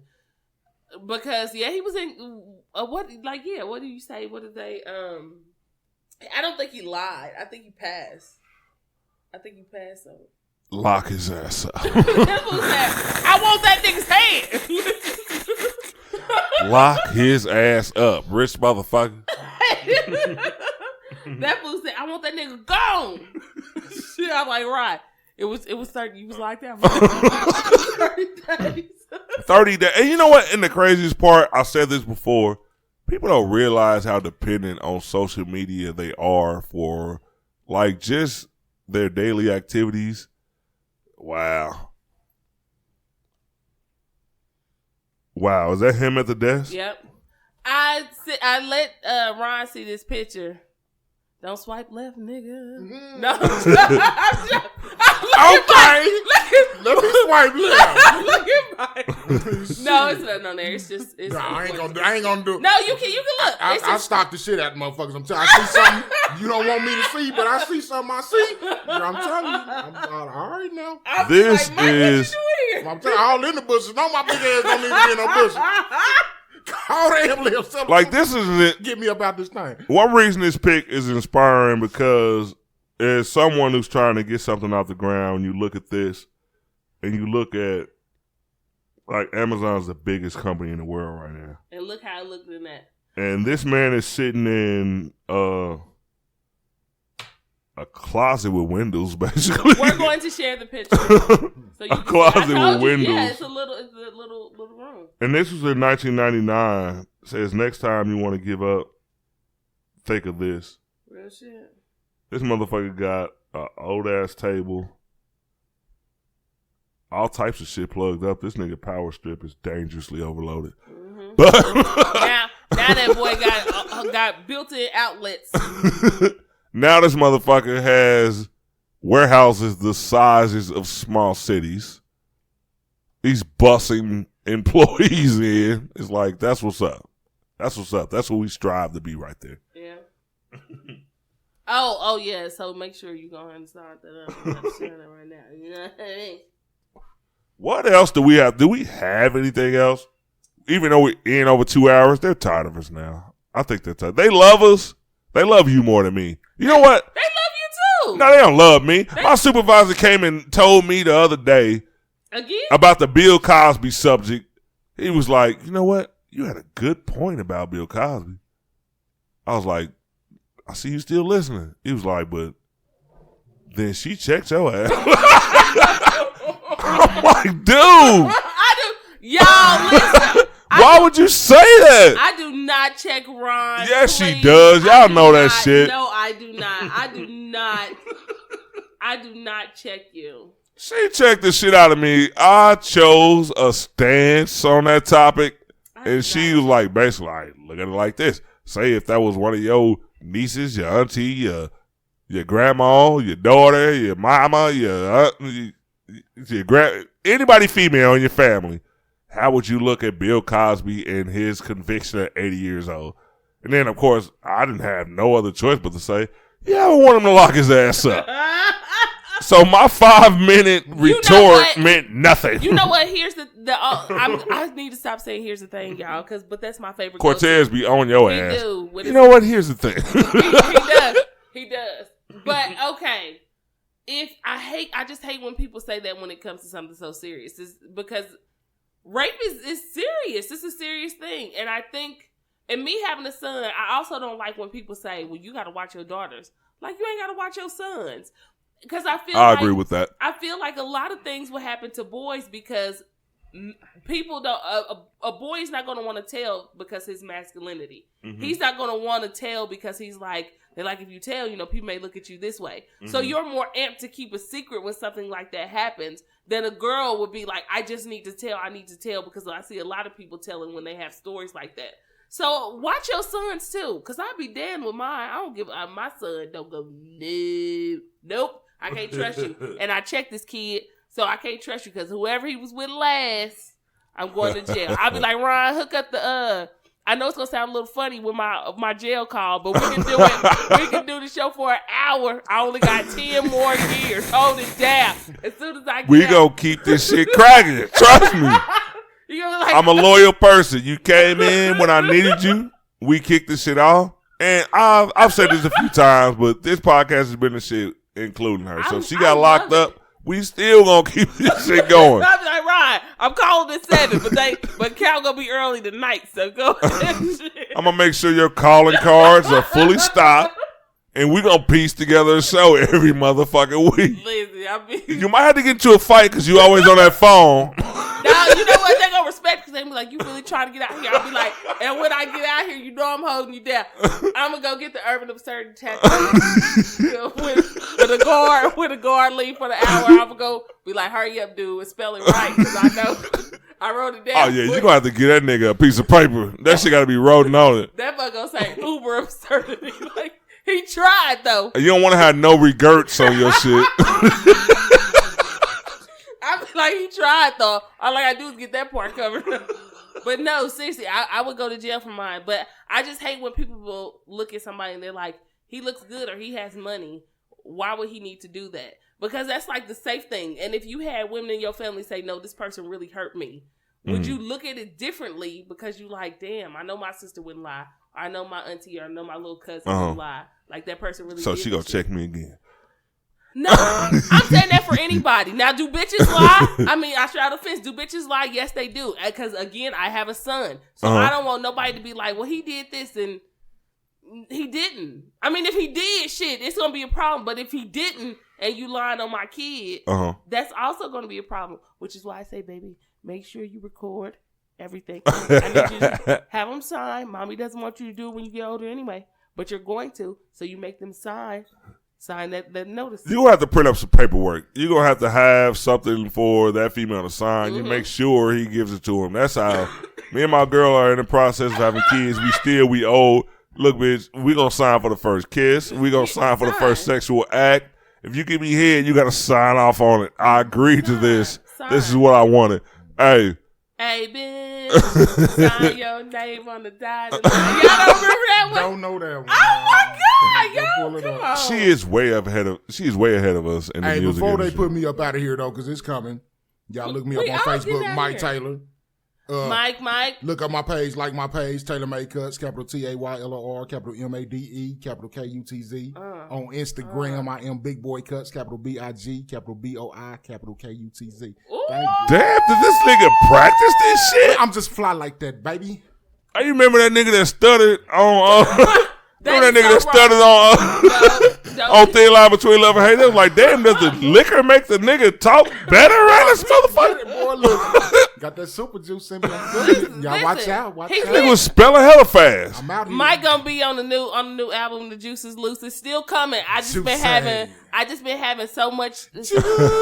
My time been he sing the lyrics. Sing the lyrics. Juice. I don't know how to sing it. This nigga playing the drums on the album.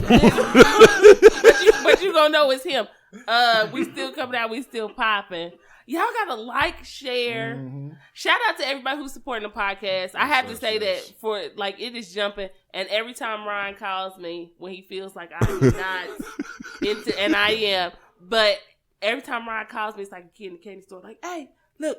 Hey, we popping. We got numbers. I check this shit every day. I check it every hour. I be like, and I'm just like so excited because, and this is what I'm telling you, Ron. Don't think that just because 20 people are not backing you, that there's not 2 people that are like, no, this shit's bomb. Because it has to start with, and it's sad, but it has to start with somebody. It's like waist trainers. I'm glad I didn't really fall for the shit without exercise because I'm like, I see you hoes jumping on board, but I see no results. So until I see some results, give me some time. At least give me that. And then when I see that, because now I see more of my friends sharing. They're like, hell yeah, let me share. I agree, man. Like I seen it started with an idea. You know what I'm saying? And my dude implemented his vision, his idea. He made it a reality, and people started believing. Y'all started believing. Y'all started tuning in. You know what I'm saying? And now it's a movement, man. And you know I'm proud of him and Bianca, man, because they really went and took this and ran with it. And you know it's progressing, man. And you know like she said, pretty much it starts with one person, man. It starts with an idea, man. And you gave it out there and made people believe because you believe, man, and they follow step. So, because I was not going to do this. I wanted to. You weren't? Well, I always wanted to do a podcast, and you know that. So when you came to me, you was like, "We're gonna do a podcast. You want to do it?" And I was like, I thought about it. I was driving because I remember I was driving to Price Shop. So I was in the store like, I'm gonna have to tell him no. And then my cousin used to tell me, because my cousin like travels around the world. Oops, my cousin. Sorry, y'all. My cousin beating travels up the around microphone. because I'm getting so excited. My We cousin, need new equipment. She travels around the world and does all these things, and she always tells me, if it scares you, do it. Mm-hmm. Don't get too comfortable. Stop getting too comfortable. Mm-hmm. If it makes you nervous, that's exactly what you should go for. And in that moment, I'm like, that's when I messaged you back like, yep, let's do it. I'm ready to do it. And you know what? One of the questions you asked me too, like leading up to it, when we was about to get to the first episode, you was like, are you scared? I don't know how I responded. I know I didn't. I know due to me being me, I didn't say yes, but I was scared as fuck because you said you didn't say you were scared. You said you were nervous. Yeah, because you always nervous when you bring something new to the table. Like, we're not the first person to do a podcast. We're not the first people to do a podcast. But it's always hard and a little scary trying to do something for the first time. And that first podcast, he was nervous. You just summed it up. Yeah, we did about 80 takes. That first podcast. The first podcast I recorded for like 10 seconds and stopped. Like, no, that ain't right. Then I realized, like, you can't just keep stopping when you don't think it's right. Like, things get better. Like, this is the first. I'm one of them people. Like, even when it came to building a website, I would say, which is bomb. Yeah, I would go to somebody like Michael Bayes did the show or TMZ and say, okay, my shit don't look like theirs. Yeah. That's just the type of person I am, though. But I always need that voice of reason, like, nigga, they're millionaires. They have $1 million budgets. And it may sound like I be hating, and I don't be hating because I want to win, too. I'm with Ron. Let's win together. But I'm just like, they had to start from somewhere. So now we can always look at the Amazon picture. That's what me and you have. Yes. You know what? I'm going to say that. I hope you share it because I'm going to share it because that is motivation. We're going to look at that picture and be like, we're not there yet. We're going to get there, though. And don't worry about that. The last thing I'm going to throw in, what you said about waist training. I'm getting one. I think, you know what, now it's awkward what I'm about to say. No, listen, because here's the thing. I got to stop saying it. It works with exercise. You have to, you can't just put them on and be like, I'm going to wear it all day and I'm going to be cool. No, motherfucker. You're not. You have to work out. And since I work out and I eat the whole, got the whole thing going on, then yeah, it shapes. Hey, but what do you say when you see a woman that wears a waist trainer and her waist is trained like Keisha Kayor? It's like, I look at her waist sometimes like, that shit don't. I mean, I know you're doing it for you. You're not doing it for your man or the public. You might be doing a little for your man, but mostly it's for you. When I look at that little ass waist, it's like, it don't look real sometimes. It just look funny. Well, it don't necessarily mean the waist train doesn't necessarily mean you're trying to get your waist to be that small. But when you're toning, it looks better when you work on tone, because I don't want to be like skinny. Like, that's crazy. That'll never happen for me. But toning is totally different. Like, sometimes you look at people and you wouldn't imagine that they weigh what they weigh because they're toned. But when you tone it up and then you shape it up, I don't want it to be like inside like this. Like, that's just bullshit. Like, why would you do that? But a lot of times when dudes be like, oh my gosh, she got a fat ass, technically, you got to look at the back. Because sometimes, and that's real talk, because I noticed that too. And I'm like, well, this person got a nice size butt, but it's not like the ass is super big. It's just that your waist is smaller. So when your waist is smaller and this is coming out, because you can tell when your body, when you start losing weight, how your back is going in if you tone in the right way. Just listen to that. Made me want to pull my porn phone out. Am I the only one that has a porn phone? We're going to talk about that on the Battle of the Sexes. Like, okay, sometimes my girl, we got to bring this up in the topics. Like, I'm in a relationship, but me and my girl don't live together. So sometimes when I get off work, it's a Friday, I know she's coming down, but usually she gets here after I get here. So I can pick up my little shit. Sometimes she'll already be in the house. It's like, damn, did she see my porn phone? Like, I don't have a cheap phone, but is a porn phone, like, bad? Like, I have a porn phone because I don't want my regular phone to get any viruses. Sometimes I might leave my porn phone on the kitchen table and my girl come down here early. Like, look, nigga. Oh, you have a whole separate phone. I got a whole separate phone. I got a whole phone that's cut off, but I use it through the Wi-Fi. I watch porn on that one. Oh, okay. boring. And you guys will figure that out on the next. Well, this will be a couple shows later. The Battle of the Sexes, starring Bianca Brown. It's gonna be great. I'm not saying my last name no more. Why? Hey y'all. That's that celebrity. Oh, you want to be like Cher? Yeah, that's that celebrity. She got on some celebrity glasses today too. I got my glasses on for the reason of me almost dying. Listen, hey, y'all give me this advice too after y'all give us the questions that y'all want to ask about the. And I really want everybody to participate, join in, and ask the questions. And I'm going to ask this too, either way. Just write it out. But do you guys think that I should keep Bianca Brown? Or do you think I should just say Bianca B? Or do you think that I should just say Bianca? Because sometimes when a person knows like your full name, it's kind of like, you know too much. I don't want you knowing everything. That's your brand yourself. That's you. But Bianca, I could brand my name with Bianca. You know what I mean? Like, Mike said, there's not a lot of Bianca. enough letters. I mean, what did you say? I said Big Mike? Mike Taylor. See, my shit Taylor made cuss. I ride with my last name. Taylor made. You know what I'm saying? So I mean, so why can't I ride with my brand. first? If that's what you do, that's what you do. It's your choice, baby. I love Mike because Mike is so positive. Like sometimes he'll give you pushback and shit, but then in the end he'd be like, "Yeah, ride with yours." You know what I'm saying? So it confuses you, but it makes you happy at the same time because you like whatever you want to do. You like yeah. You can talk to you for like 10 minutes. They were like, "Well, shit, in the end, it's you. It's all on you." So no matter what I say. So you get a little flustered. And then at the end, you'd be like, "You right, I'm gonna Mike. tear you down, build you back up." You know, you'd be like, and he was gonna share his Newports with me, and this is how you don't be telling everybody my bad habits. I'm trying to find me a wife. But she can have. But you should tell people you got that habit so she can be like, "I am me, and I'm gonna be me." And if you don't like it, get the fuck away from me. She'll get him if she'll get him. He'll be like, "I don't wanted to smoke say no this more, though, y'all." man. Like, I'm sitting here thinking, you know what I'm saying? And we was talking about the slavery and all this, and this is my last opinion for this nigga put me out because he really about to put me out.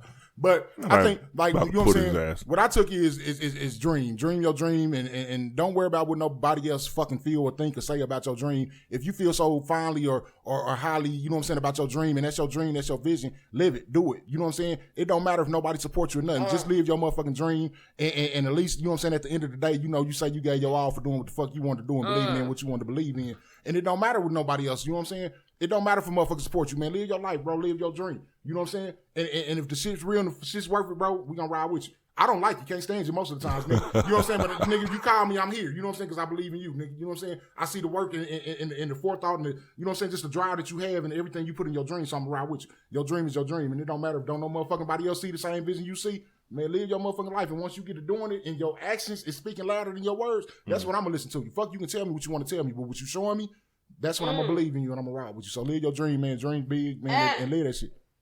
I'm about to see what this nigga had in this cup. Anyway, he had positivity. Something affected this nigga. Baby. Positivity in that cup. Nah, they put me on here, man. I'm telling you, I need y'all to vote for me. I'm trying to make a lasting impression, make y'all think I ain't really ignorant, like I'm really ignorant. So I'm trying to sound all philosophical and shit, but I'm really a motherfucking fool. But tell these motherfuckers they better keep me on this show.